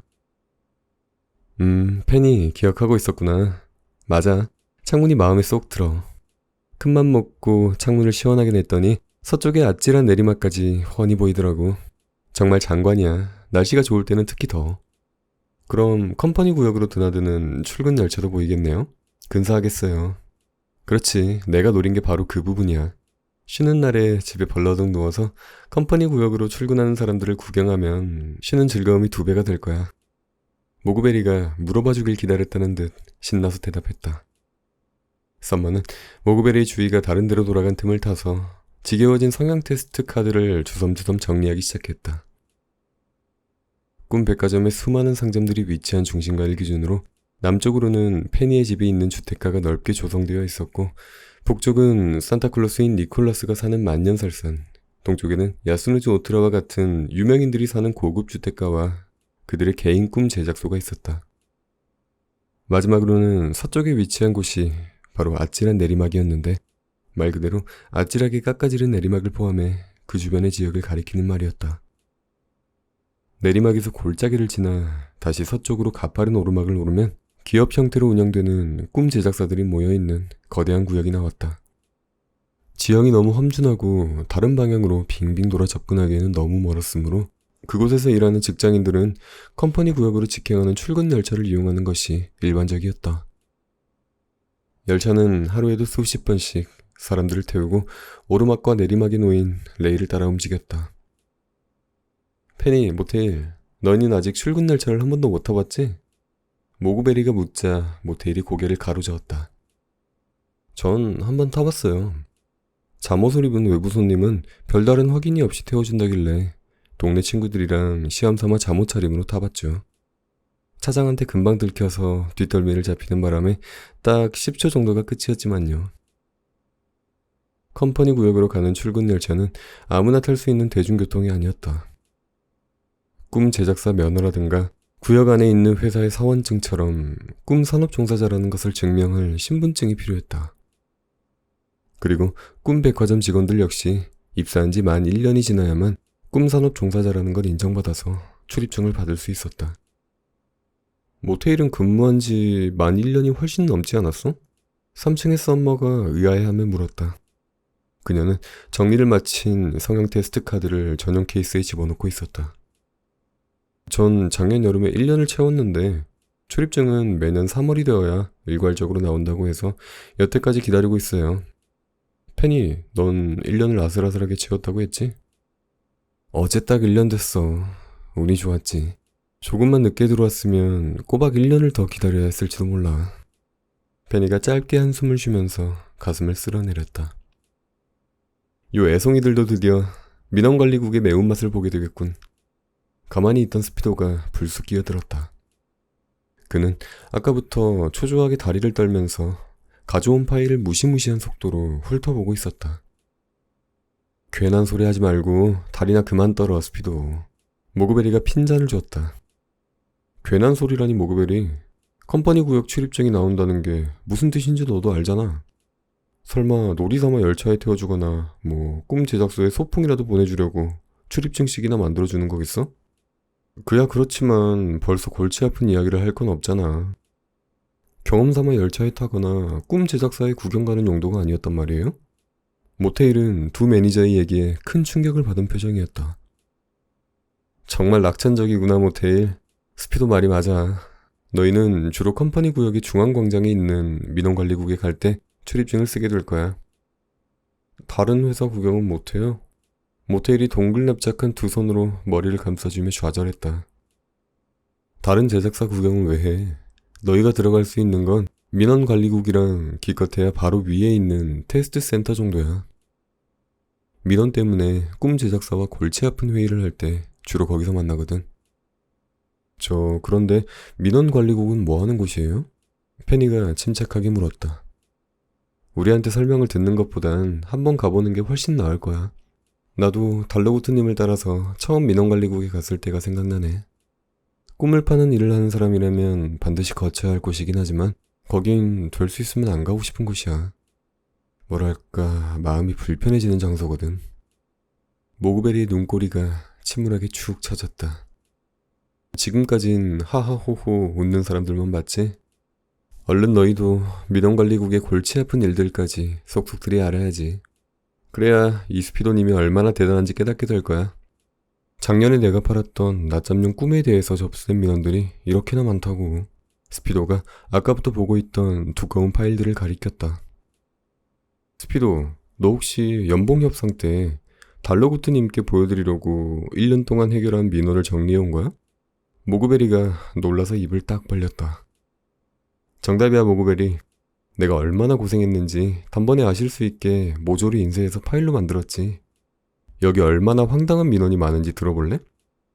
아니 솔직히 말해서 수업 시간에 엎드려서 꿈을 꾸다가 잠꼬대를 하는 바람에 친구들한테 놀림을 받았다 라고 민원을 낸 것까진 이해할 수 있어. 그런데 낮잠 자면서 꾼 꿈이 너무 좋아서 저녁까지 자버리는 바람에 밤에 잠이 안 온다라는 건 대체 나더러 뭘 어떻게 하라는 거야? 그것 때문에 몇 날 며칠 고심한 걸 생각하면 그런 일을 해낸 덕분에 4층의 매니저가 된 거 아니겠어요? 달러구트 꿈 백화점의 층별 매니저라는 직함은 아무나 가질 수 있는 게 아니잖아요. 그건 정말 엄청난 경력이라고요. 턱을 괴고 듣고 있던 썸머가 부러워했다. 페니는 스피도가 속사포처럼 쏟아낸 말 중 절반도 제대로 알아들을 수는 없었지만 저렇게 많은 일을 처리할 수 있는 직원은 역시 스피도밖에 없을 거라고 생각했다. 매니저님들에게는 연봉 협상이 말 그대로 진짜 협상인가 봐요. 어쩐지 좀 멀리 있는 존재 같아졌어요. 전 그저 달러구트님이 제안하는 금액에 잠자코 사인이나 하면 되겠다고 생각했는데 말이에요. 페니는 곧 자신의 차례로 다가올 연봉 협상이 갑자기 부담스럽게 느껴지기 시작했다. 괜찮아. 달러구트님도 겨우 1년 다닌 너한테 많은 걸 바라진 않을 테니까. 대신 올해 너의 계획에 대해 알고 싶어 하실 거야. 썸머가 페니를 위로했다. 계획이라... 지금 하는 일을 더 열심히 하는 것도 계획이라고 할 수 있을까요? 그러니까 프런트에서 손님 안내와 재고 관리를 하고 웨더 아주머니가 시키는 일을 하는 것 말이에요. 그것 이외에는 진지하게 생각해 본 적이 없어요. 그것도 나름대로 훌륭한 계획이지. 그렇지만 지루하지 않겠어? 나는 매일 같은 자리에서 시키는 일만 하다간 지루해서 미쳐버릴지도 몰라. 모테일은 몸서리치면서 자세를 고쳐 앉았다. 5층에서 일하는 네 모습은 전혀 지루해 보이지 않던걸? 모테일은 5층의 할인 코너에서 가장 요란하게 꿈을 파는 것으로 유명했다. 이리저리 방방 뛰어다니면서 손님들의 혼을 쏙 빼놓고 준비한 멘트까지 쉬지 않고 쏟아내는 그의 모습을 보고 있으면 페니도 할인하는 꿈을 당장 사둬야 할 것 같은 충동에 사로잡히곤 했다. 모테일, 너는 연봉 협상에 도움될 만한 계획이 있어? 난 아주 원대한 계획이 있지. 어떤 계획? 내 생각엔 말이지 5층에도 슬슬 매니저가 생길 때가 된 것 같아. 모테일은 누가 엿들을세라 페니가 앉은 의자 팔걸이에 완전히 기대서 거의 안 들릴 정도로 목소리를 줄여 말했다. 모그베리님을 봐. 저렇게 젊은데도 벌써 매니저가 됐잖아. 나도 언젠가는 5층의 매니저가 될 수 있을지도 몰라. 이래봬도 내가 상품 고르는 능력 하나는 끝내주잖아. 물론 벌써 이런 야심을 드러내는 건 시기상조겠지만 언젠가는. 모테일은 웅변대회에 나온 꼬마처럼 자신만만하게 주먹을 꽉 쥐었다. 그의 말은 허풍이 아니었다. 모테일은 잘 팔릴 만한 꿈 상품을 알아보는 눈이 뛰어났다. 그가 추천한 신작은 대박은 아니더라도 재고가 쌓이지 않을 만큼은 팔렸다. 연말에 달러구트가 지급한 상품권으로 아무 꿈이나 살 기회가 있을 때도 직원들 사이에서는 뭘 사야 할지 모르겠으면 모테일이 사는 꿈을 따라 사라 라는 말이 오갈 정도니 말이다. 맞아, 너는 정말 꿈을 보는 안목이 탁월해. 페니는 모테일의 이야기에 살짝 충격을 받았지만 티내지 않으려고 칭찬으로 얼버무렸다. 아무래도 동갑내기인 모테일이 저만치 앞서 나가는 모습이 페니에게는 불안한 자극제가 된 게 틀림없었다. 왜 진작 깨닫지 못했을까? 페니는 막연히 올해도 작년과 같은 한 해가 될 거라고 생각하고 있었다. 하지만 언제까지나 외도 아주머니가 시키는 일만 할 수는 없는 노릇이었다. 신입사원이라는 무적의 방패 뒤에 숨으면 어떻게든 해결되던 일들도 더는 기대해선 안 될 뿐만 아니라 모테일처럼 자신만의 계획이 있는 직원과는 점점 격차가 벌어질 게 뻔했다. 컴퍼니 구역의 출입증에만 철없이 들떠 있다가 날카로운 현실감이 들자 페니는 입안이 바싹 말랐다. 페니가 사무실로 들어가자 책상 너머에 앉은 달로구트가 손을 들어 반겼다. 달로구트는 흰색 털실과 검은색 털실이 섞인 스웨터를 입고 있었는데 흰머리와 검은 머리가 적절히 섞인 그의 반곱슬 머리를 본떠서 만든 디자인처럼 보였다. 오래 기다렸지? 정말 미안하구나. 어서 앉으렴. 괜찮아요, 달러구트님. 달러구트가 평소에는 잘 쓰지 않는 태가 가느다란 돋보기 안경을 집어들었다. 안경을 쓴 그의 모습은 평소보다 더 통찰력 있어 보였다. 하지만 철두철미해 보이는 겉모습과는 다르게 사무실 여기저기에서는 인간미가 넘쳐 흘렀다. 말썽이 잦은 구형 프린터는 오늘도 적색 경고등이 깜빡이고 있었고 커다란 책상은 결제를 기다리는 서류들과 뒤집어 놓은 낡은 다이어리, 마시다 만 음료수 등 온갖 잡동사니로 어수선했다. 조금 어지러운 상태가 오히려 편안한 사람들이 있단다.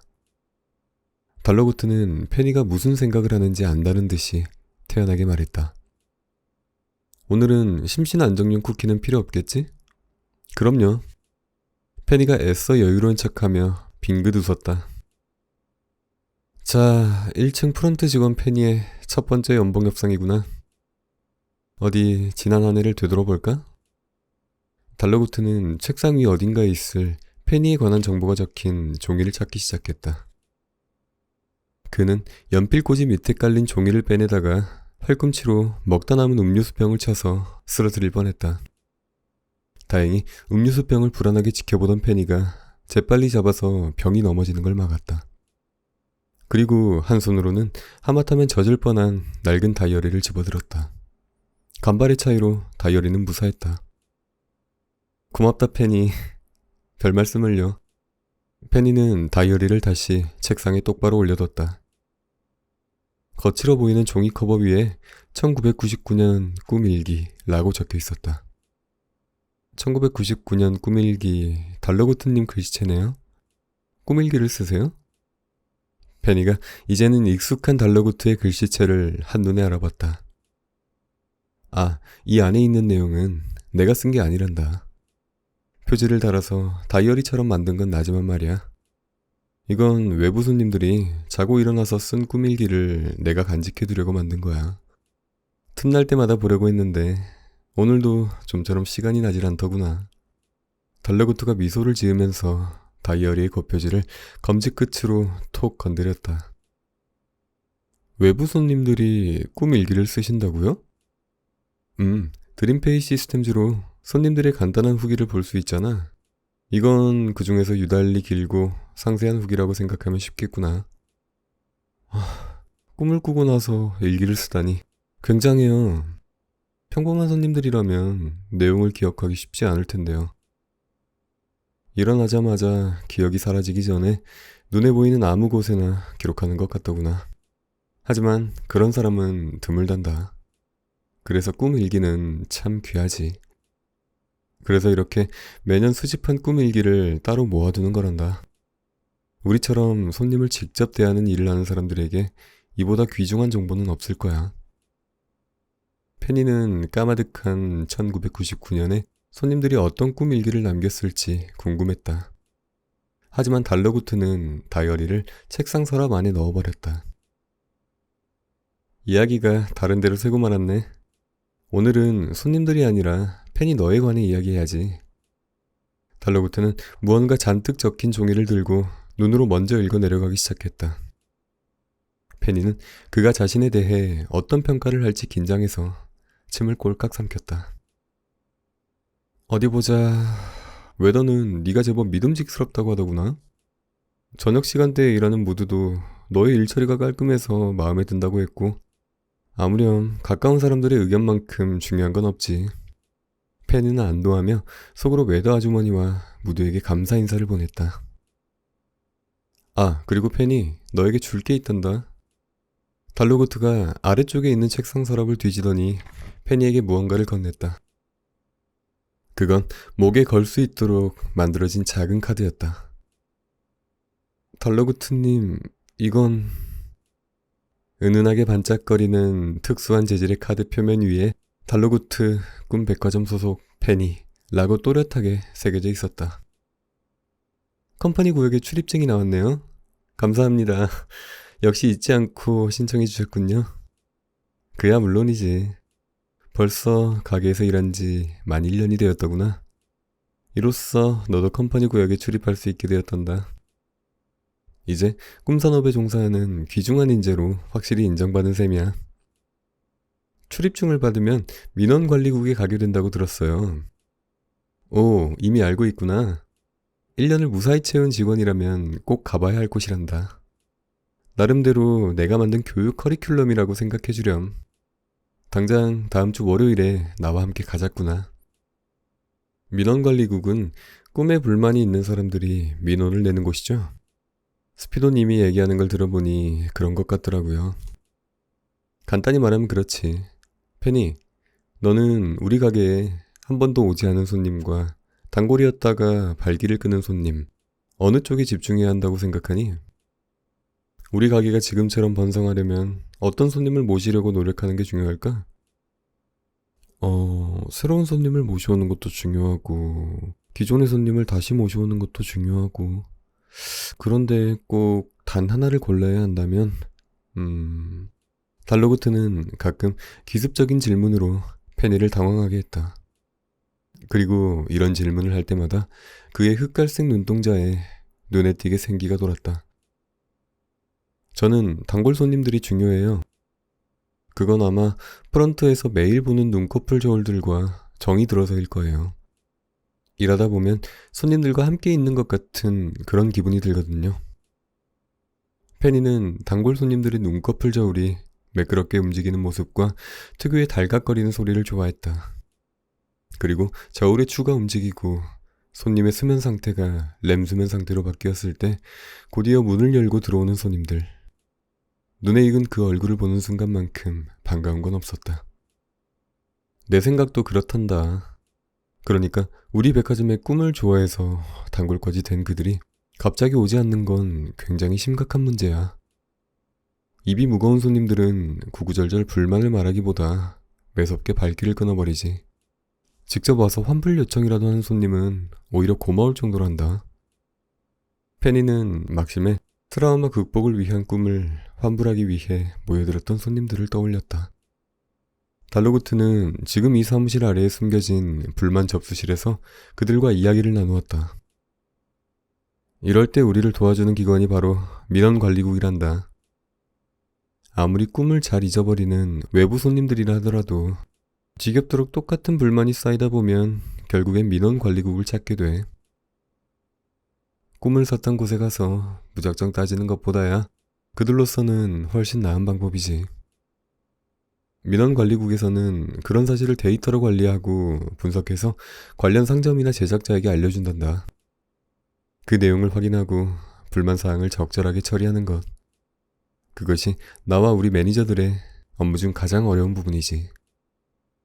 페니는 쉽게 이해할 수 없었다. 외부 손님들에게는 꿈값도 후불로 받는데 왜 그게 문제가 되죠? 손님들이야 어느 쪽으로든 손해볼 게 없지 않나요? 바로 그 점이 네가 오래 배워야 할 부분인 것 같구나. 페니, 세상에는 네가 모르는 이유로 꿈을 꾸기 싫어하는 사람들이 많단다. 잠을 미루느라 예약한 꿈을 가지러 오지 않는 노쇼가 손님들의 무심함이라면 그들을 민원관리국까지 가게 만드는 것은 우리의 무심함이겠지. 천천히 알아보렴. 내가 다 설명해 주는 게 너한테는 별로 도움이 안 될 거라는 건 그동안 충분히 겪었으니 알고 있겠지? 네, 그렇지만 단골 손님을 되찾는 게 가능하긴 한가요? 페니는 여유롭게 받아들이고 싶었지만 그래도 불안했다. 자신의 경우만 봐도 한 번 발길을 끄는 가게에 되돌아가는 일은 좀처럼 없었기 때문이다. 손님마다 각자의 사정이 있는 법이지. 한 명 한 명 다른 상황을 겪고 있다는 걸 잊지 않는다면 불가능하진 않을 거야. 저도 보탬이 되고 싶어요. 단골 손님을 한 분이라도 되찾을 수 있다면 좋겠어요. 그게 너의 올해 계획이니? 사실은 방금 생각한 거지만 진심이에요. 전 우리 꿈 백화점이 지금처럼 많은 손님들과 함께 했으면 좋겠어요. 제가 이곳을 얼마나 좋아하는지 모르실 거예요. 그렇다면 나와 올해 계획이 같구나. 달로구트님은 어떻게 하실 계획이에요? 한 가지 계획하고 있는 일이 있긴 하단다. 아직 확정된 일은 아니라서 성급하게 말해줄 순 없지만 말이야. 처리해야 할 것들이 제법 남아있어. 특별한 일을 계획하고 계시는군요. 힌트라도 조금 주세요. 글쎄다. 나는 물론이고 많은 손님들이 좋아할 행사라는 것? 그건 확실하단다. 정말요? 자, 다시 원래 이야기로 돌아가자꾸나. 이런, 이미 퇴근 시간이 훌쩍 지났구나. 얼른 연봉 계약을 끝내고 나도 저녁을 먹어야 해. 열심히 일하고 난 뒤에 먹는 맛있는 저녁. 그건 정말 중요하거든. 어디 보자. 내가 생각하는 연봉은 이 정도면 될 것 같은데. 어떠니? 달러구트가 연봉 계약서에 만년필로 액수를 적어서 페니에게 내밀었다. 그건 생각했던 것보다 넉넉한 금액이어서 페니는 주책맞게 입꼬리가 올라가지 않도록 표정 관리에 신경 써야 했다. 달러구트는 앞으로의 기대치를 연봉에 미리 반영한 모양이었다. 페니, 우리가 벌어들인 돈은 손님들의 귀중한 감정과 맞바꾼 것이니까 이 무게를 잊지 않도록 해야 한다.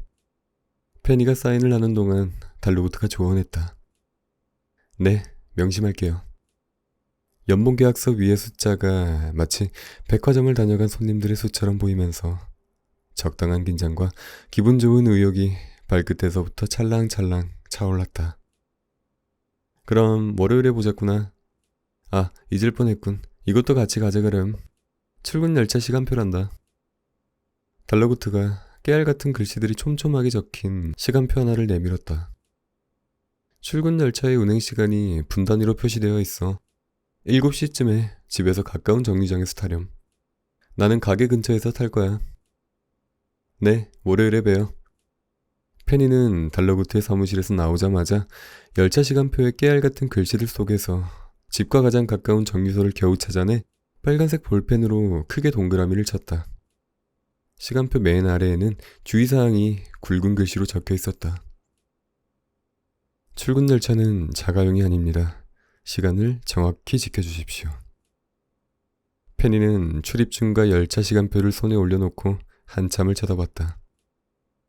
출입증에 새겨진 페니라는 이름을 손끝으로 더듬으면서 배시시 웃음을 지었다.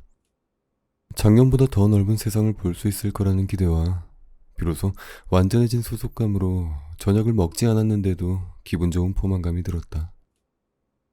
페니는 물건들을 손가방에 소중하게 집어넣고 가게를 나섰다. 그리고 이제 완전히 어두워진 상점과의 거리를 평소보다 경쾌한 걸음으로 가뿐하게 가로질러 걸어갔다. 민원관리국.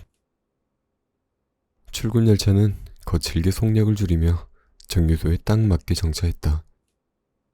놀이공원의 청룡열차처럼 지붕이 없는 열차였다. 운전하는 차장의 뒷자리부터 한 줄에 2명씩 앉을 수 있게 만들어졌었다.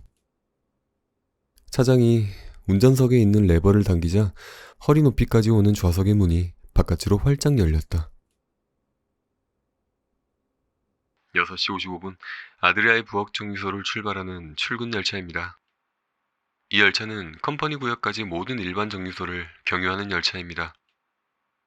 컴퍼니 구역 중앙광장까지 한 번에 가시려면 8분 뒤에 도착하는 급행 열차를 이용하세요. 페니와 비슷한 나이로 보이는 차장이 정류장 승객들에게 소리쳤다. 목소리를 내는 특별한 훈련이라도 받은 건지 그녀의 목소리가 우중충한 날씨를 곱게 뚫고 나와 깨끗하게 울려 퍼졌다. 사람들은 맨 앞자리의 차장에게 출입증을 보여주고 나서 원하는 자리에 앉았다. 차장은 페니의 목에 걸린 출입증을 확인하고 모자를 들어올려 그녀의 얼굴을 보더니 고개를 끄덕였다.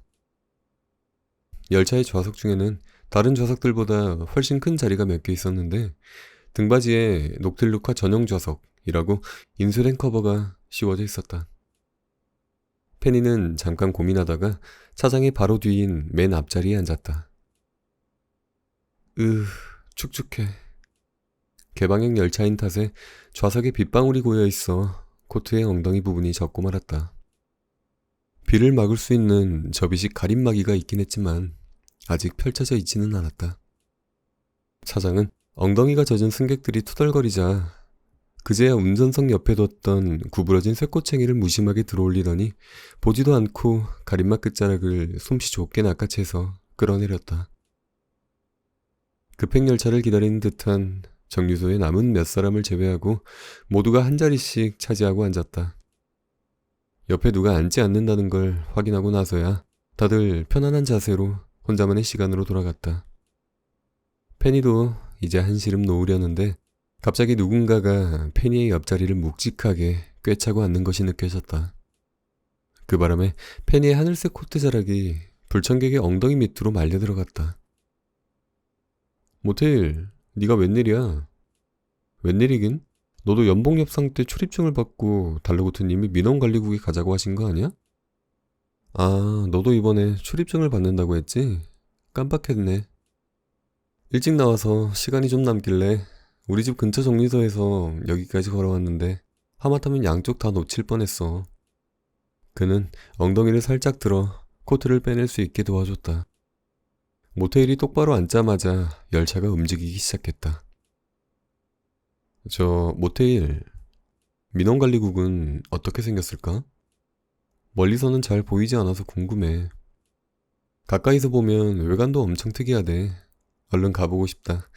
나는 민원관리국보다는 그 위에 있는 테스트 센터가 더 궁금하더라. 꿈을 만드는데 사용하는 온갖 재료들이 있어서 즉석에서 촉각이나 후각을 만들어내기도 하고 그렇게 만든 꿈의 성능을 테스트하기도 한대. 모테일은 제법 많은 것을 알고 있었다. 우리도 가볼 수 있으면 좋을 텐데. 이야기를 나누는 사이 달러구트가 다음 정류장에서 탑승했다.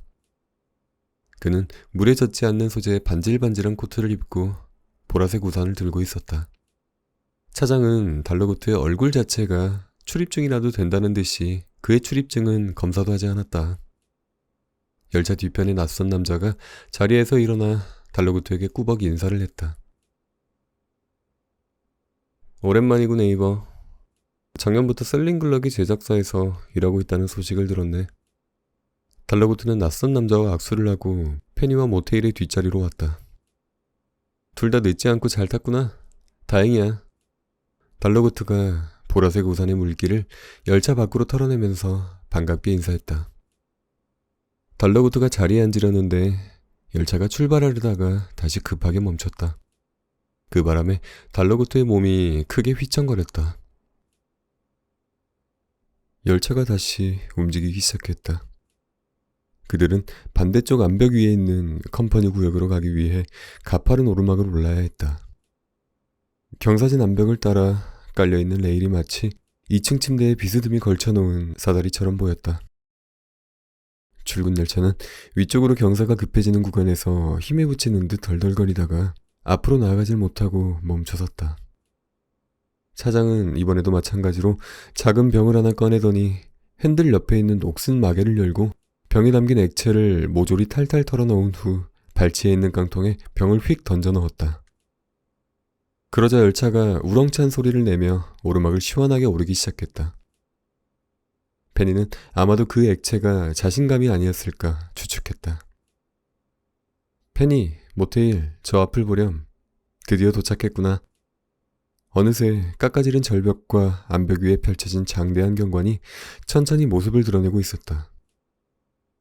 조금 내리던 비도 완전히 그쳐서 차장이 가림막을 걷어올렸다. 울창한 나무 사이를 통과한 햇살이 눈이 부시지 않을 정도의 적당한 밝기로 얼굴에 닿았고 비에 살짝 젖은 흙냄새가 코를 간지럽혔다. 우와, 생각했던 것보다 훨씬 넓어. 대체 몇 명이나 컴퍼니 구역에서 일하고 있는 걸까? 그들 앞에 축구장보다 더 큰 중앙 광장의 모습이 드러났다. 컴퍼니 구역으로 오가는 다른 많은 출근 열차들이 차고지에 멈춰서 있었고 보안 요원들은 하차하는 사람들의 출입증을 다시 확인하고 있었다.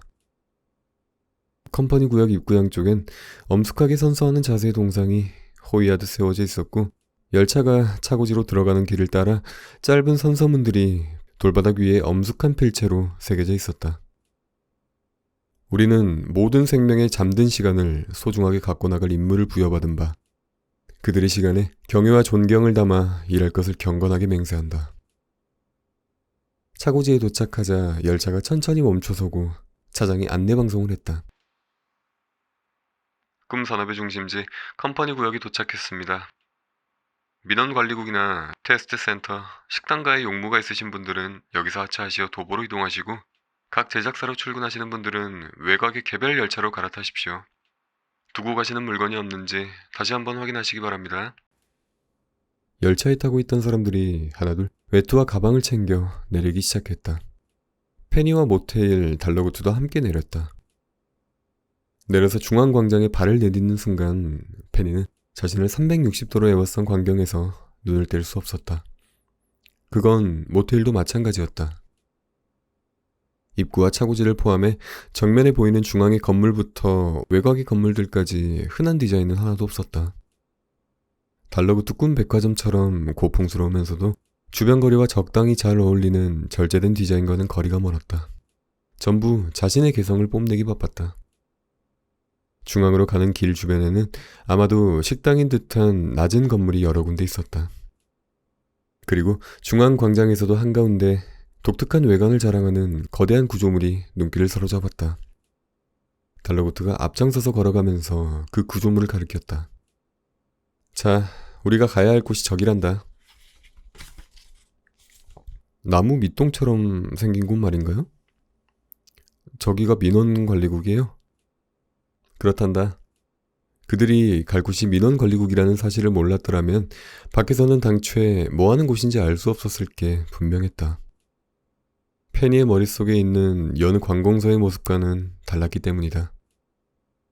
민원관리국은 세계에서 가장 큰 나무를 도끼로 베어내서 밑동만 남긴 것 같은 생김새였다.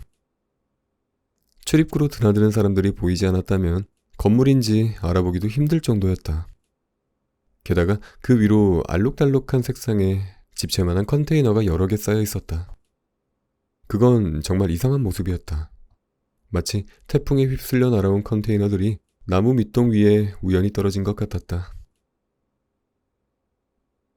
민원관리국 건물에 완전히 가까이 다가가자 진짜 나무 밑동이 아니라 인공적으로 나뭇결을 그대로 살려서 만든 건축물이라는 걸 알 수 있었다. 입구에선 나무 껍질과 완전히 같은 색상의 회전문이 쉴 새 없이 돌아가고 있었다. 잠옷을 입은 외부 손님 2명과 페니 일행이 동시에 회전문을 통과하자 요가 수련원에서 볼 법한 차림의 남자가 그들을 맞이했다.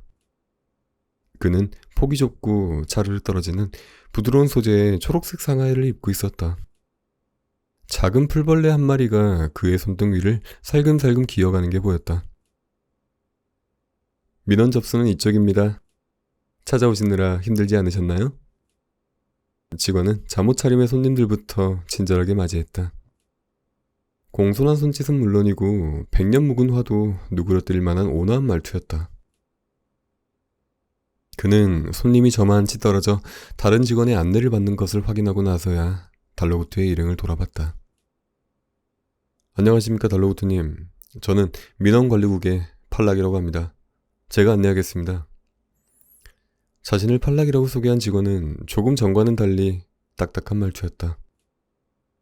페니는 그 극명한 온도차가 살짝 기분 나빴는데 모테일은 건물 내부를 두리번거리느라 느끼지 못한 것 같았다. 민원관리국 내부에는 잔잔한 클래식이 흐르고 있었고 막 개업한 가게처럼 커다란 화분이 많았다. 그뿐만이 아니라 사소한 장식들도 온통 눈이 편안해지는 초록색이었다.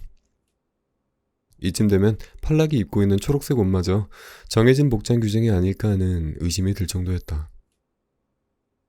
알맞게 쾌적한 온도와 습도, 그리고 사방에 가득한 초록식물의 힘일까?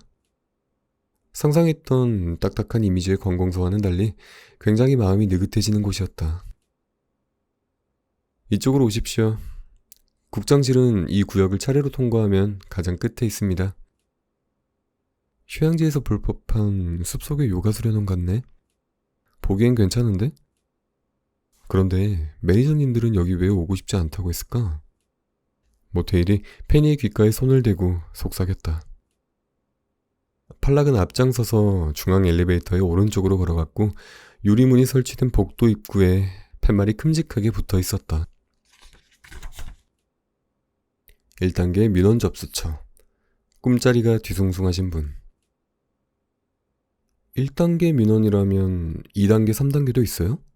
갈수록 심각해지는 건가요? 모테일이 유리문 앞에 멈춰서서 팻말을 가리켰다. 맞습니다. 1단계 민원이 잠을 개운하게 잘 수 없는 정도라면 2단계는 일상생활에 피해가 갈 만큼 불편한 정도이고 3단계는 꿈을 꾸는 것 자체가 고통스러운 정도입니다. 3단계는 1, 2단계의 직원들이 처리하지 못해서 국장님이 직접 관리하시는 민원입니다. 팔락이 막힘없이 대답하며 유리문을 열었다. 민원관리국 내부는 넓은 복도가 시계 반대 방향으로 굴곡지게 뻗어 있었는데 이 길을 따라 한 바퀴 돌고 나면 다시 중앙 엘리베이터 앞으로 가게 되는 구조인 것 같았다. 복도 좌우에는 은행이나 관공서에서 볼 법한 창구들이 늘어서 있었다. 그런데 한 가지 특이한 점은 민원인과 직원이 책상을 사이에 두고 마주보고 있는 게 아니라 친한 친구처럼 나란히 앉아있다는 것이었다. 직원들은 모두 팔락과 같은 초록색 옷을 입고 있었다. 이걸 어째... 아, 그러셨구나. 정말 많이 힘드셨겠어요. 마침 가장 가까운 창구의 직원이 다정하게 민원인을 달래는 소리가 들렸다. 그의 옆에는 강렬한 꽃무늬 잠옷을 입은 손님이 앉아서 열변을 토하고 있었다. 그리고 어젯밤 꿈에서는 제가 악당한테 목이 졸리고 있었거든요. 제발 살려달라고 발버둥을 쳤죠. 다행히 그때 잠에서 딱 깼는데 글쎄 우리 고양이가 제 목을 누른 채 웅크리고 자고 있더라고요.